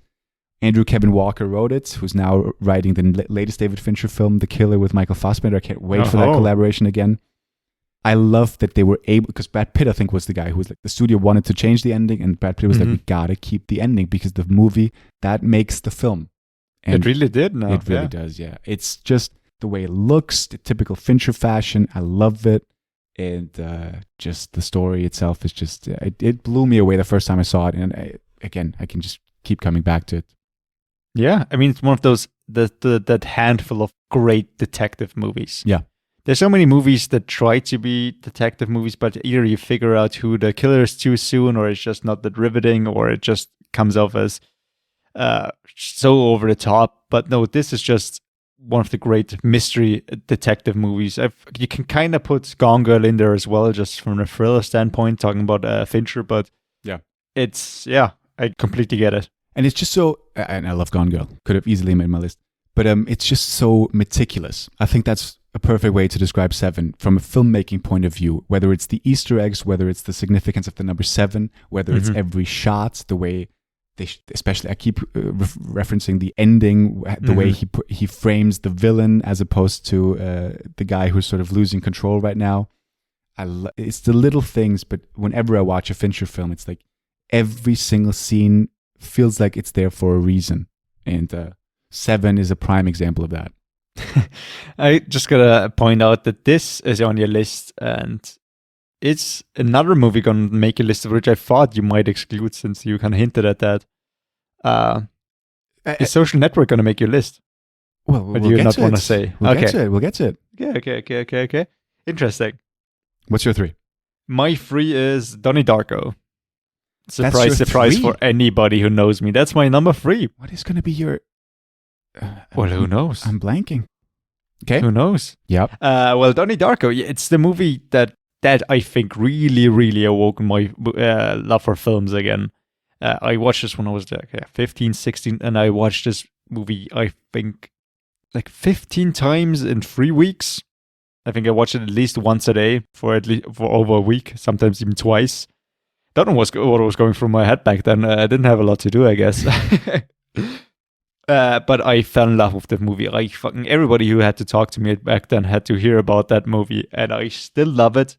It is that fucking teen movie that I think I just needed. It was there at the right time, at the right place. And I think most people know what the movie's about, but it's this thrill of this kid who suddenly sees somebody in a bunny costume. It's more of a hallucination or maybe a vision or whatever he has of that bunny telling him what to do while he's sleepwalking. Of course, played by the great Jake Gyllenhaal, who we've done a special on. I've talked about Donnie Darko extensively there as well. But yeah, that really, I think, also kickstarted his career back then, right? Yeah, for sure. And it's also got Jenna Malone, who has done not as bigger roles, of course, as he has, but she's starred in, of course, for example, The Hunger Games, or I think it was Pride and Prejudice. And you got Patrick Swayze for some fucking reason, which is one of my favorite casting choices in this movie. Yeah. Absolutely amazing. I think it's just the whole vibe of this. And there's, like you said, also with Seven, there's so many details that every time you rewatch it, you finally notice. And it's quite complicated, especially if you haven't seen the director's cut, which is the definitive way to watch this movie. The other cut is okay, but this actually, the director's cut just makes it into the movie that it is. And it can get quite confusing, especially with all those extra scenes, but still, after the first time you watch it, you have to see it again. There's so many things that you then finally notice and can put together. It's the kind of movie which you can see with your friends, and then everybody can just discuss and might have a different idea of why the ending happened the way it did, which is, I think, one of my favorite parts about it as well. And of course, you got a very young Seth Rogen. It's his first, isn't that the first? His first role ever, Yeah. I think, and I think his first line ever was boobs. Yeah. I like your boobs. It will be his last as well. Most likely, yeah. Most likely, yeah. We watched this together, right? We did. Yeah, we did. Yeah. You showed me Whiplash and another movie, which I'm not going to say because it might make you list. And what did we see? Oh, dude, Exam? No. Oh. As well. What did we see? It's not gonna make my Kiss list. Kiss Bang Bang. Oh yeah, could have been my. It's not on my list, but it could have easily. Oh, been, cool. Yeah. I thought it might. And I showed you Donnie Darko. Yeah, I remember it well. I remember that whole evening well. Afterwards, we went to the pub downstairs.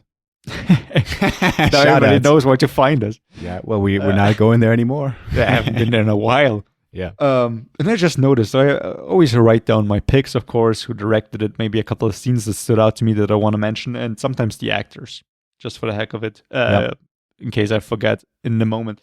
And instead of Jake Gyllenhaal, I wrote down Donnie Darko. Well, he is Donnie Darko, yes. Yeah, no, I really enjoyed it too.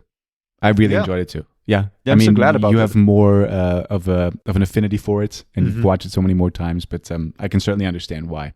Yeah, and I gotta say, like I just mentioned, my 4 could be my 3 just from the better movie, because I think Arrival is a better made movie. Donnie Darko was very much an indie movie when it came out. I think it had a budget of like $2 million, which is an indie movie. Yeah. So there's so many little things that, of course, just don't look as good as they could. But I think with the budget that they had, I think they worked quite well with the means that they had. And yeah. It was a teen movie for me, and I still love it every time I rewatch it. It's been a couple of years now.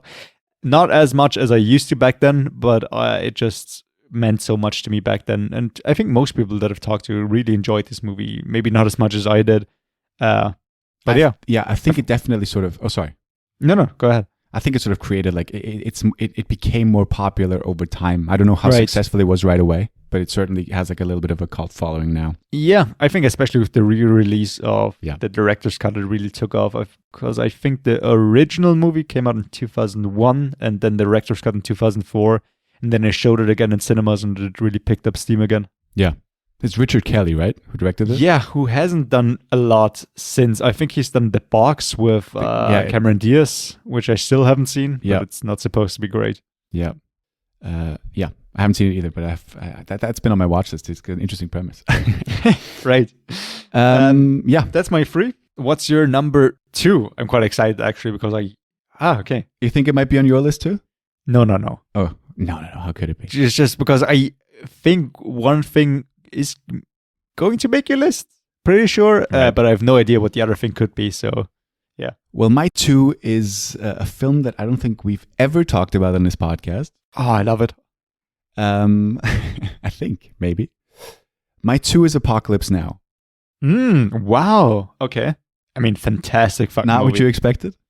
I knew you loved the movie. I didn't know you loved it as much, but I get it. It's fucking fantastic. I've really there's many reasons for me loving this film. From the time that I watched it for the first time, a lot of things have happened because they've re-released the final cut in theaters. Mm-hmm. I've written a bachelor thesis on the whole production of this film based on the production issues and production hell that this film dealt with, which was documented in the documentary Hearts of Darkness, which you tease, not knowing that this was making this was going to make my list. So Apocalypse Now, it's the more times I saw it, and I watched it a couple of times as well in order to write the thesis, of course, and I really sort of dived deep into the making of and everything. I really appreciate this film even more, and I love it. Obviously, a Vietnam film starring Martin Sheen as I think it's Ben Willard, who gets sent to the deep jungles to find Marlon Brando's character, Lieutenant Kurtz, who apparently went mad.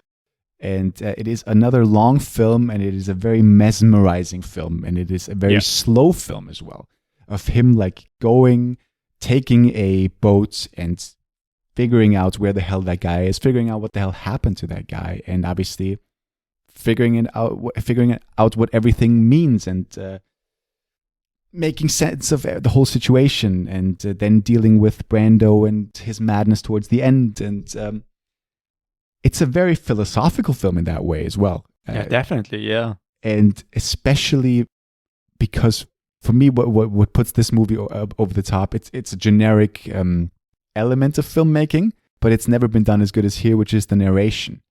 The way Martin Sheen, which I've figured out as well, or I read that actually the narration, a vast majority of the narration is done by his brother, because he was sick. He had a heart attack during the film. He couldn't do that. But the whole narration, it's so close to the mic and so literally in your head when you're listening to it. Yeah. It is so mesmerizingly great to me. I love it so much. I love the way you described it, that it's in your head, because it really feels like there's a voice in your head describing it to you, like a descent into madness, the whole trip. And there's so many times where people talk about movies, also like when we described Ad Astra for Sci-Fi Special, where you compare it to this movie, because it's just more about the trip and how you get there than it is actually about going there. It's for example, like Lord of the Rings, it is about this fight between good and evil, and it also has a lot of those traveling scenes, but it is more about that fight in general. And here it's really about that journey and finally getting there, and if it is even worth it going through that hell.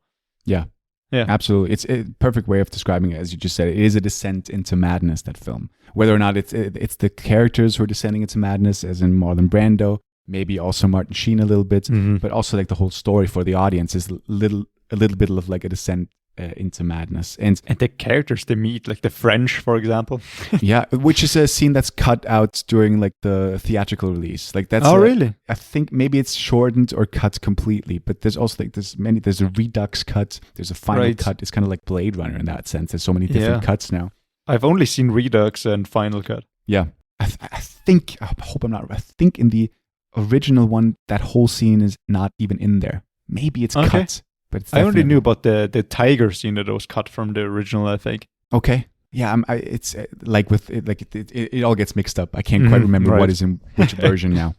But the production element of it which was so, which is why the whole thing it's got a documentary, because the whole production was such a nightmare. And I'm not going to go into everything, because I could talk about this for a very long time, having researched the whole thing. watch the documentary. It's just fantastic. I think it was Francis Ford Coppola's wife who documented the whole thing. And whether or not it was weather problems, whether or not it was problems with actors, whether or not it was problems like being like healthy. Martin Sheen obviously having a heart attack. Marlon Brando arrived much more weighty than he said he was going to be, and that's why he had to shoot him in like shadowy scenes the whole time because he didn't want to. Brando didn't want to be portrayed as a fat guy. True story. Yeah. And all of the issues that Coppola dealt with, and he even goes like that his film is about Vietnam, but kind of the production, they shot it in Vietnam too. It kind of, which is a bit like overstating it just a little bit, but he went like the kind of production was like, it's not a film about Vietnam, it was Vietnam.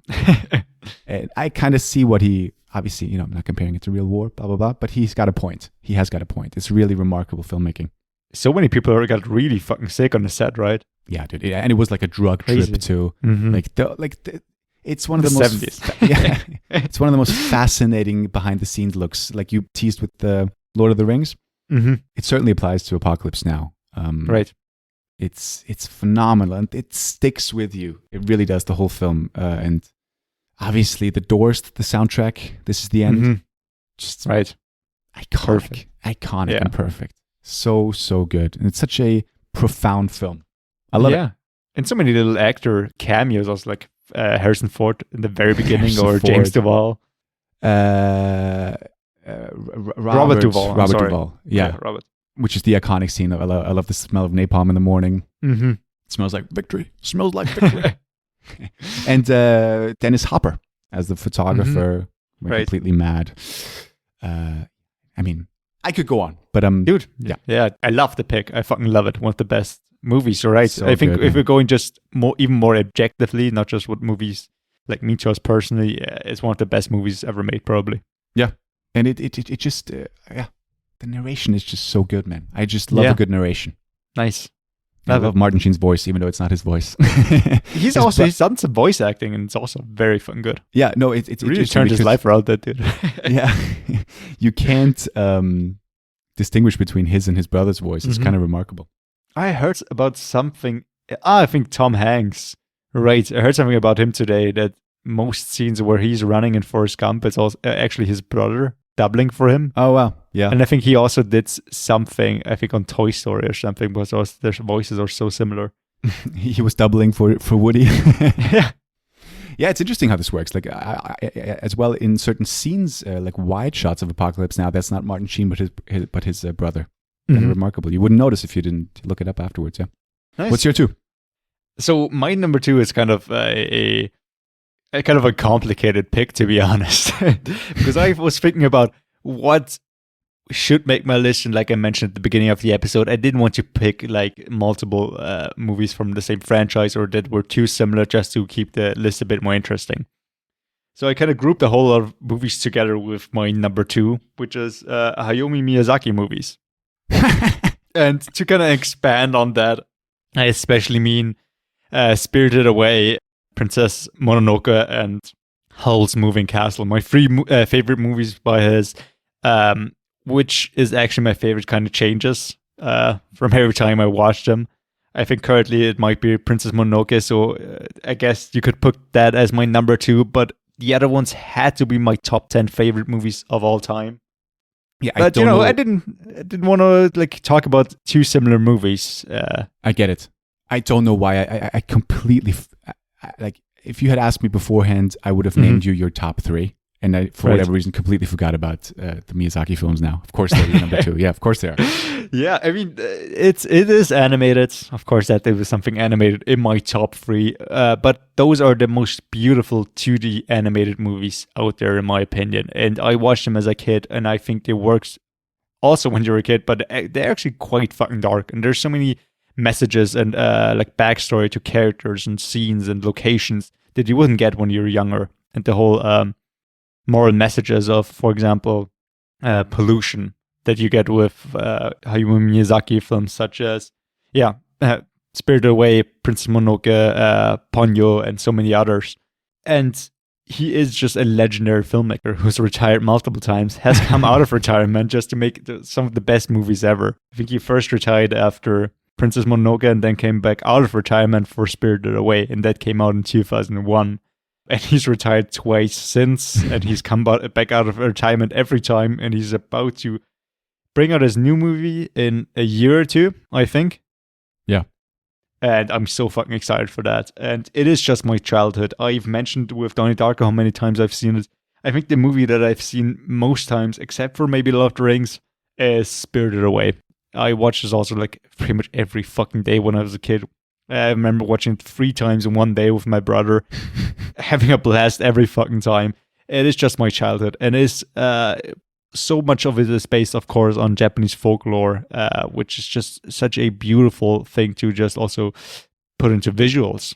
That's, well, of course, also because we're European, it's not something that we've grown up with as much. And then you see those creatures and they look so fucking dangerous and vicious, but also cute and interesting. Like there's so much story behind each fucking character. Yeah. And like I said, I really like Japanese history, which is something I know not a lot of people are into, but I love it. And if you really go into that, you kind of finally see all the details that are put into Princess Mononoke, who actually the main character is, and how much that is based on history, and so many little details that I just love. And I've watched them so many times, and I still love them. Like I said, I've seen them as a kid, and they're perfect movies for me. Those are 10 out of 10s. And not just because I love them, but also because I think they just could not have been made better. From the music, which is just haunting, which I still listen to from time to time. I think it's quite popular in general, to some of the most iconic characters. I think Totoro, for example, is also in so many things, marketed so many times. But I think most people who have seen those characters just immediately recognize them and know what they are, and have so much connection with those characters. So yeah, that's why they're my number 2. How many of them have you seen? I've seen the big ones. Mm-hmm. About 15 years ago. Okay. That was the last time I saw them. Okay, so it's wow. a bit of a vague memory. But I was just about to say, you even have it inked on you, right? I do. I actually have a tattoo of No Face from Spirited Away. That shows you his real life. His real love. But I was going to say as well, you mentioned that obviously you're very much into Japanese culture, but these films, even if you're not like big into Japanese culture, people love these films. And like, I feel like a lot of our generation have watched and loved these films as well. I don't think you have to specifically like be a movie lover. No, not at all. I think you just pick up on some of the details which make them even more enjoyable over the years. Of course. To just find, I rewatched Princess Mononoke, I think this year or last year. Yeah. And there's so many things that I never fucking realized, and so many little details. And I think there's even more that I'm going to see the next time I'll see it. Yeah. So, but no, you don't have to have any prior knowledge, of course. I didn't when I was a kid, but it just made me fall in love with it even more. Yeah. I feel like it's kind of like all of these movies, they're really magical in a way. Even though I haven't seen them in such a long time, but I know how beloved they all are. And I remember just looking up clips or whatever, there's a certain magic to those films, and whether it's the music or the kind of originality of the stories, but also like the kind of leaps they take. Like these are like intricate stories that I totally get it, man. I haven't seen them in such a long time. Fair enough. I think the only thing that people shouldn't be put off by, I think some people might think those are kids' movies if they've never seen them before and they're like you're in the 20s or 30s. Which they really aren't. You should really give them a try if you've made it this far into your life without seeing a single Hayao Miyazaki movie. This is your chance. I think every single Ghibli movie is on Netflix right now. Okay, Netflix Austria, that is, of course. I think in all Netflix, because I think they acquired the distribution rights, or at least bought them for some time. Gotcha.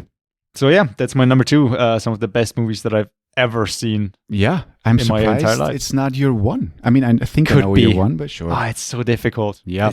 I think it could be, but also because it's multiple movies, I didn't want to have multiple movies as my number 1 because that's too vague. So yeah. So what's your number 1? What is the best thing that Flo has ever seen? The definitive question of this whole podcast. Yeah. Well, I've answered it before, haven't I? Yeah. And I'm I think surprised. so. I'm surprised you thought I might exclude it. You said you might Limit it to one exclude director. a couple. First of all, that, and you said you might exclude a couple of films that you've talked about before, and go more what is the best movies, not necessarily your favorite ones. So I Yes. wasn't sure. And then you talked about another thing. Was like, Right, oh, right, right. okay. I actually think that The Social Network is not only my favorite thing I've seen, but for me, it's the best thing I've ever seen too. So that kind of it applies to both. Okay, fair enough. For me, it's the definitive movie. And everyone's laughing when I say this, and I kind of like, sure, the Facebook film. And I've talked about this before on the Fincher special. It's my favorite director. It's my favorite screenwriter, Aaron Sorkin. It's my favorite composers, Trent Reznor and Atticus Ross. Mm-hmm. And it's not even that I'm such a, you don't have to be a Facebook fan or whatever. I'm definitely not. And it's really, it's not about the app itself or the social network that is Facebook itself. It's about the creation of it and the struggles that that creation brought with it, the dynamics, the friendships that got destroyed in the making of it, the pacts that were made during it, the lawsuits that ensued. Yeah. From the first time I saw this film, for whatever reason, it completely sunk its teeth in me, and I remember that I rewatched it so many times, like every other week or month or so. It's one of the few films that I can mostly quote along, and I just love it. I love Jesse Eisenberg's portrayal of Mark Zuckerberg. I think Andrew Garfield, he's now kind of like, everyone's talking about Andrew Garfield for the various films he's been in this year. To me, he's never been better than in The Social Network. He's just phenomenal in this, and especially in the confrontation scene towards the end. I like Justin Timberlake in it as Sean Parker, which is a surprising casting decision, but it worked completely for me. I loved the theme, the main theme of the piano notes in the background give me complete chills whenever I hear them. I love the first hacking scene when he creates face mash because he's mad at Erica for dumping him, and he goes about ranking girls and putting them up against each other and therefore crashing the Harvard network. And he just, in his defense, he feels like he pointed out some pretty serious flaws, so he feels like he needs some appreciation for that. He goes like, as for the other part, I feel like I pointed out some pretty serious flaws in your system or something like that. Oh, what does he say exactly? No idea. She goes like, I don't understand. He goes like, which part? Makes no sense if you don't know the scene. I've quoted it terribly. He feels like, what does he say? I feel like I pointed out some pretty serious flaws in your system or something like that. And I feel like I deserve some recognition for that from this board. That's what he says. She goes like, I don't understand. Which part? Love that scene. Love that film. Yeah, I've talked about it before, and I feel like, I've said my piece on it. No, but I get it. I mean, for me, it was also surprising just to see Jesse Eisenberg in such a role, because I mainly knew him from Zombieland and stuff like that. I mean, yeah, he's great, and I've loved him ever since. I really do thoroughly enjoy his whole filmography, and that kind of stemmed from The Social Network. That's for damn sure. I get it. So many great scenes. Like if you listen to the audio commentary of Fincher too, he points out these great little moments. I want to give one last shout out to Andrew Garfield when he's like first meeting Sean Parker. There's this great, like really, like he's just sort of sinking back into his chair when he realizes that Sean Parker sort of like puts him off and sort of only wants to talk to Mark. And the way that Andrew Garfield just falls back into his chair, like really slowly. Fincher pointed out that was his favorite acting scene of the whole film or whatever. And I just love these little things that you wouldn't even think about, but then the director points it out and you're like, yeah, that's right. That's absolutely genius. Yeah. Yeah, I gotta say, I think this kind of speaks for you, that you actually know what you're talking about with movies, because like I said, it might be surprising because a lot of people just associate it as with like the Facebook movie. But can I look over that it's not just about Facebook, it's not just about the story. It is about the characters, and it is about the great fucking filmmaking behind it that I think a lot of people don't even notice the first time they watch it, either because they're casual movie watchers, which there's nothing wrong with that, of course. Yeah. But they just don't see it at first. Like you said, also the music notes, if you really pay attention to those, it's riveting. It makes the a movie so much more alive. But if you just watch it, I don't know, on a lazy, I don't know, Friday afternoon because you just want to watch something, that might just go over your head, and you might lose the appreciation you might have had else. So yeah, I kind of get it. Well, why you would say this is one of the, not just your favorite movies, but one of the best movies, because there's so much great filmmaking that's just in there that you might not notice if you, if you don't waste your time with it as much as we do. Absolutely. Well said. I couldn't agree more. Let's move on to your number one. The best thing that I've ever seen, one of my favorite things that I've ever seen, and didn't think I would because it's a bit of an older movie, but it is The Godfather, especially part one. Is it? Okay, it's part one, yes. I'm going to say part one is my number one, but I love The Godfather part two as well, but I didn't want to put this on my list as well. Right. For obvious reasons. But The Godfather part one is my favorite movie of all time. That's how I got to know you as well. I think it was either Donnie Darko, Spirited Away, or Godfather Part 1. Probably all of those. Yeah. But this is this nice Marlon Brando special episode, right? Yeah, I love that you had in there because, of course, also Francis Ford Coppola. That director just really speaks for his filmography. Dude, and I don't want to, please, sorry, just to put it in, he's coming back. Is he? He's making a new film. Kate Blanchett is in it. He's got to be in his mid to late 80s, right? I don't know. Yeah, but he's coming back next year or whatever. I'm so excited for this. Yeah. Wow. I'm excited as well. Yeah. I mean, The Godfather, it is often quoted as one of the best movies ever. I think it's like the number 2 best rated movie of all time on IMDb. Yeah. And so many other sites. Pretty much the best scores anywhere you go. And there's a fucking reason for that. This movie, I said this movie a couple of other movies, and this was also in the time where I really appreciated a lot of movies, where I really saw more than just an entertainment for the next 2 hours, but just saw filmmaking. And with what I saw with this movie was some of the best fucking acting that I've ever seen. Also, of course, Marlon Brando is always, he's always got a shout out with one of his greatest portrayal of, maybe not a villain, but as an anti-hero, I suppose, as Vito Corleone, with some of the most quotable lines. Yep. But I think it's just Al Pacino in his role with some of the greatest fucking lines, especially towards the end, where he screams at his wife, played by Annie Hall. What's her name? Diane Keaton. Diane Keaton, thank you. Don't ever ask me about my work. Is, I think, one of the most chilling fucking scenes that I've seen in a movie. Yeah. Which don't include violence. Just the way he screams at her and hits the table and just locks her out is so fucking bone chilling and just really gives you goosebumps. It's just the transformation of that character is crazy. And back then I was fascinated with the mafia for some reason. I mean, it's still a fucking fascinating topic if you think about it. And I love the mafia games and stuff like that. I really did. Yeah. But I mean, I think that's also the movie why most people think the mafia is so interesting and kind of reawoken that mafia genre. I think it was back then one of the movies that kind of popularized it again. I mean, there were movies like that back in the day, like in the 1930s. I think it's called Public Enemy Number 1, or what was it called? Those old gangster movies. Yeah. But really brought that back with some of the best performances ever. Also, James Caan, of course. And in the second part, I don't remember his name, sadly, but the actor who plays the brother Fredo. John Cazale? Could be. John Cazale? Yeah. Yeah. Also amazing. Robert Duvall, we already mentioned.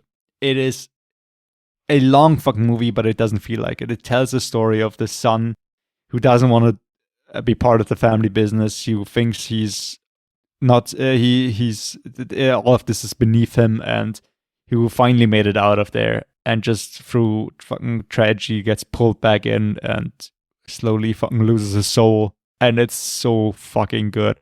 I mean, I've even read the book afterwards. Oh, wow. Which the movie is based by Mario Puzo, which actually the book kind of encompasses both the first movie and parts of the second one, at least the flashbacks of how Vito Corleone came to America. Right. And I gotta say, good book, but even better movie. It just improves so much on the source material and everything from how the people look to the soundtrack. I mean, what an iconic soundtrack.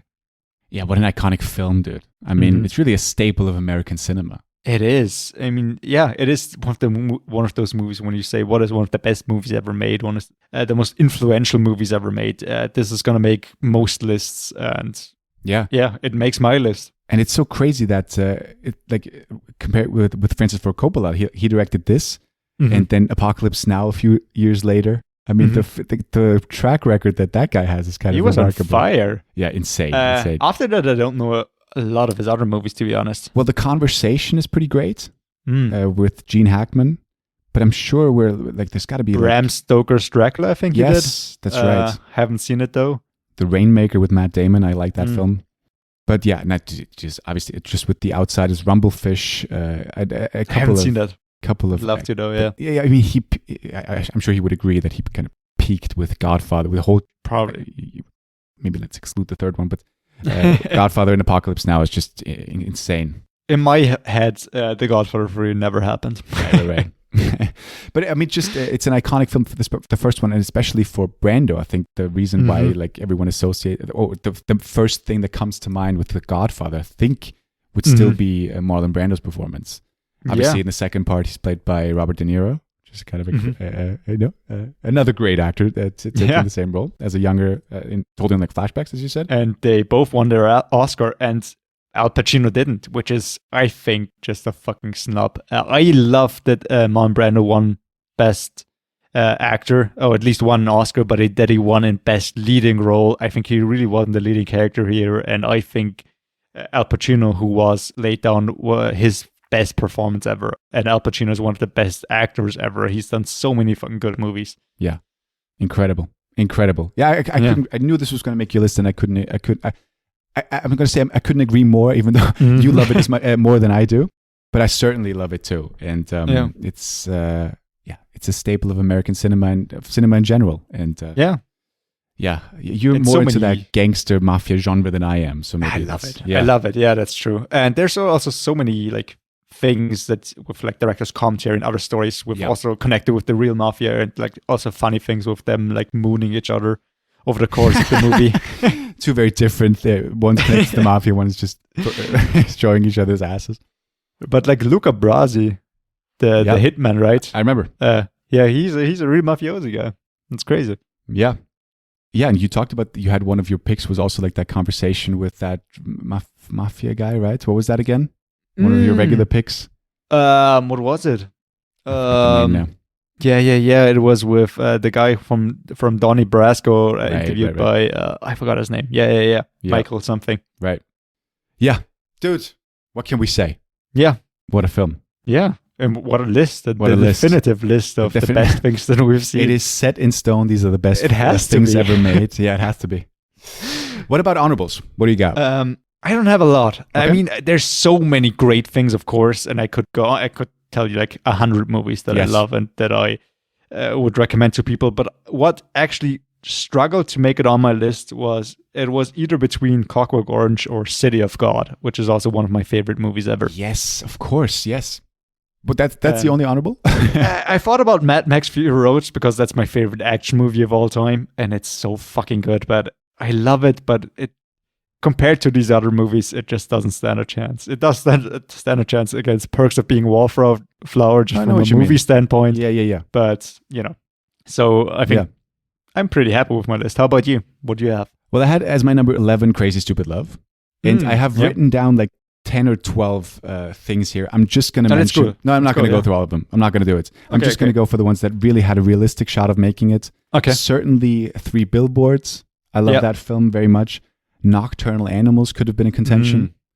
A film that I've seen once but has been with me ever since is Warrior. I think I'm not going to say it's top 10, but it is. You've seen it, right? Yeah. It's great. Tom Hardy, Joel Edgerton one. Just the ending alone just gives me goosebumps thinking about it. I want to give a shout out to Endgame. It's one of the best things I've ever seen. If we say it nonchalantly, it's one of the best things I've ever seen. One of the greatest cinema experiences in my life, at least. Absolutely. And then just Blade Runner, whether or not it's the original one or the... I thought about Blade Runner as well as my number 10 or something.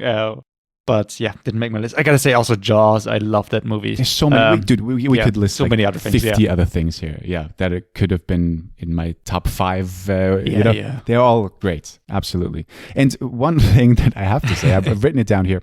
Yeah.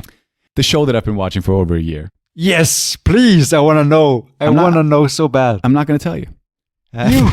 God, there's so many words that I could say right now. I thought about cramming it in order to fit it in this episode, but I'm missing one more season, right?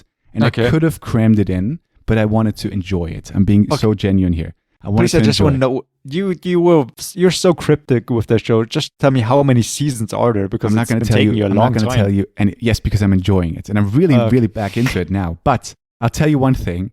Mm-hmm. I think it would make my list of top 10 things I've ever seen.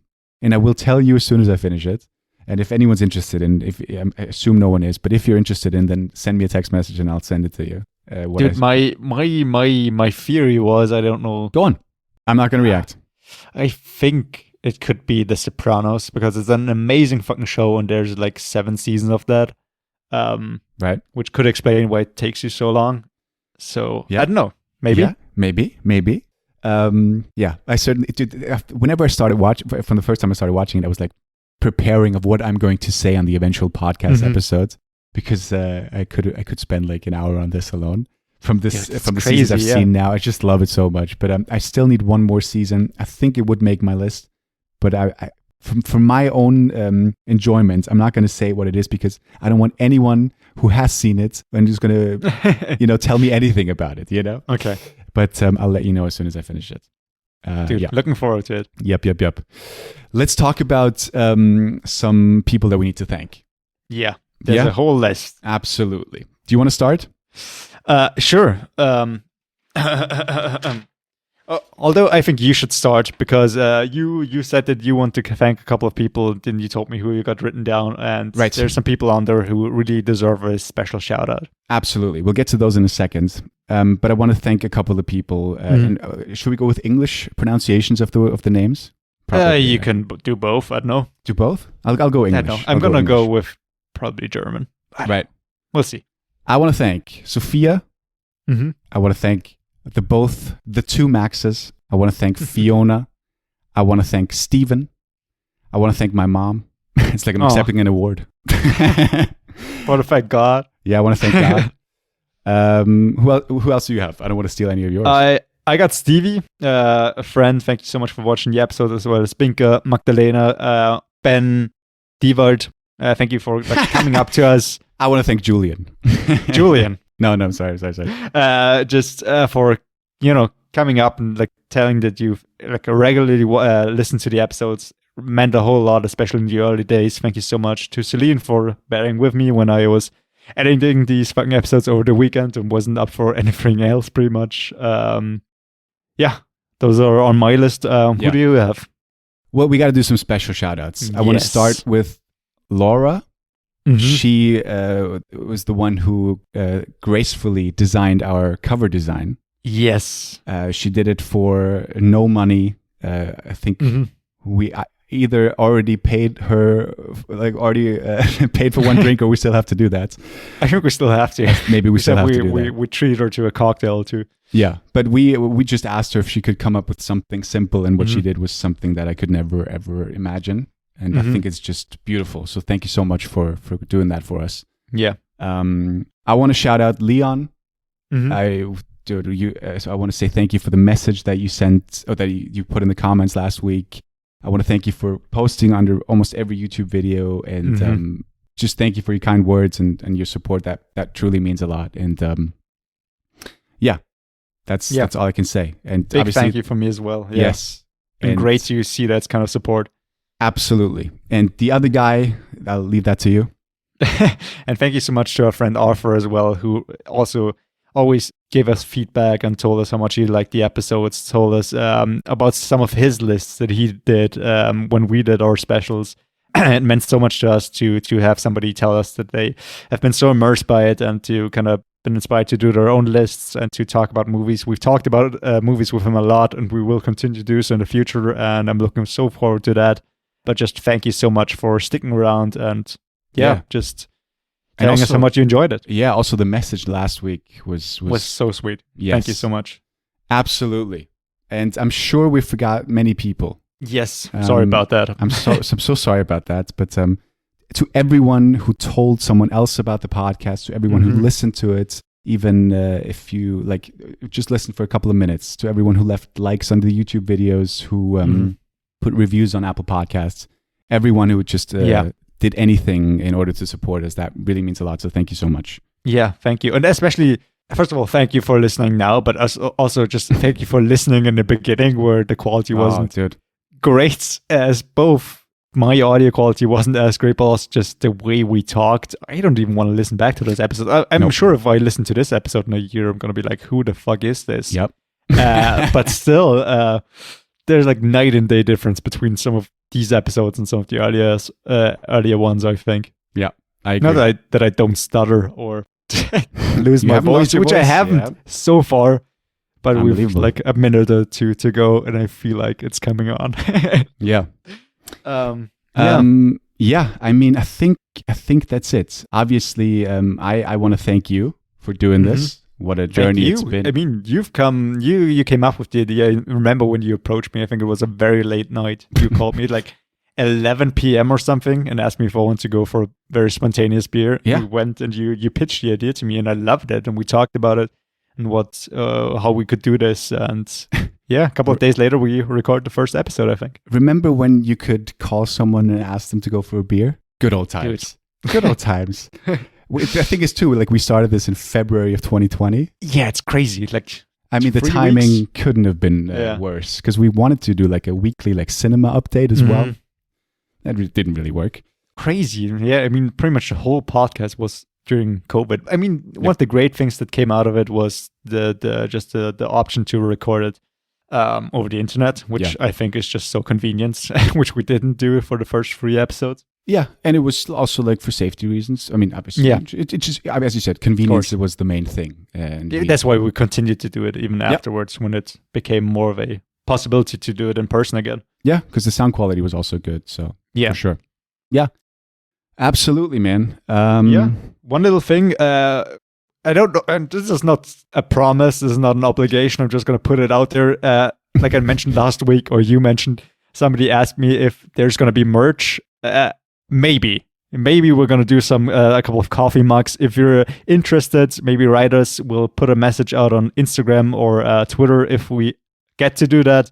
And yeah, hit us up if you're interested in that. Maybe we'll do a limited run of that as a commemoration that you were part of the listeners of the Best Thing You've Seen podcast.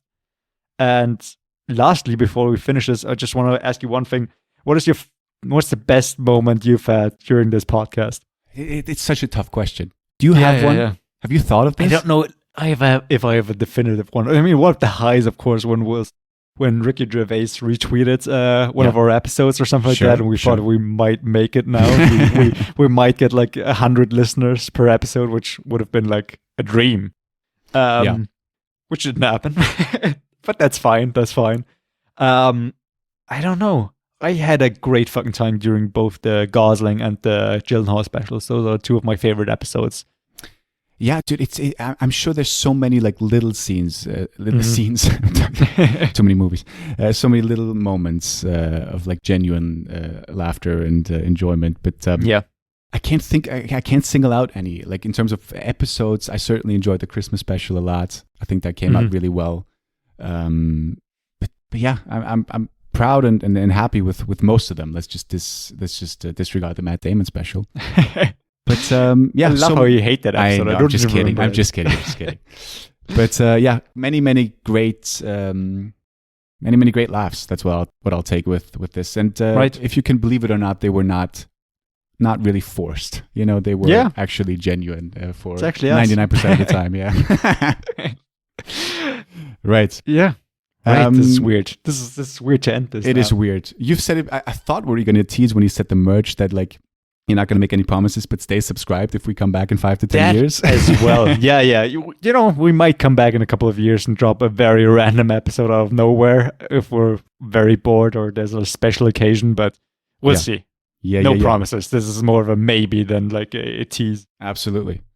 I'll just say keep going to the movies if you can. I think 2022 is going to be very exciting. I said that before. I think there's some very exciting things coming up. Hopefully, it's going to be a bit better. Batman in a month, yeah. I think and I hope it's going to be a better movie year than. Sorry, I think it's the beginning of March. Oh, okay, for the end of February. Yeah. I think it's going to be a better year than last year. Yeah. I hope that we can go and it's not too bad next coming months because I've been quite hesitant to visit big theaters, but we'll see. Yep. Yeah. I mean, how do we end this? You want to cook something one last thank you. I'm going to cook something good, I hope, the next couple of days. It's been a great honor. Thank you so much for listening to this fucking train wreck of a show. We've experimented quite a bit. We've changed the format a bit from time to time, but I'm just glad that somebody listened. And I think what I can say, some of the best moments that I've had with the show is some of the comments that you guys written. And yeah, I think one of the greatest, the most humbling moments or just most interesting moments was when Arthur said he made his own list. I just loved that so much. Like I said, yeah, he did that every special. Like before he listened to it, he saw the title, created his own list, and then incredible. That's some of the coolest things. And also, the list by Leon for New Year's end of the year list. Yeah, thank you so much that you did that you put your time into this, that you actually enjoyed this show. It means so much to us. We enjoyed it one heck of a lot, and so many things that we got to see that we might not have. Yep. And yeah, it's been a great experience. Thank you so much that we got to do this together, Flo. I loved it. I had a great time with you. And this is the last time we'll ever hear us. This is the end of the friendship. This is the end of the friendship. I had no idea. We needed an out, and now we got it. The podcast is over. Oh, wow. I had a great time. Yeah, dude, same. But we'll you dude, here's the way to end this. You'll see us at the movies, right? Yeah. Isn't that beautiful? Thanks for listening. Stay safe out there. Take care of yourself. Take care of each other. Stay humble. Stay safe. Stay nice to each other. And watch good things, right? And cook something good. Alrighty. Bye-bye. One last time. Bye-bye.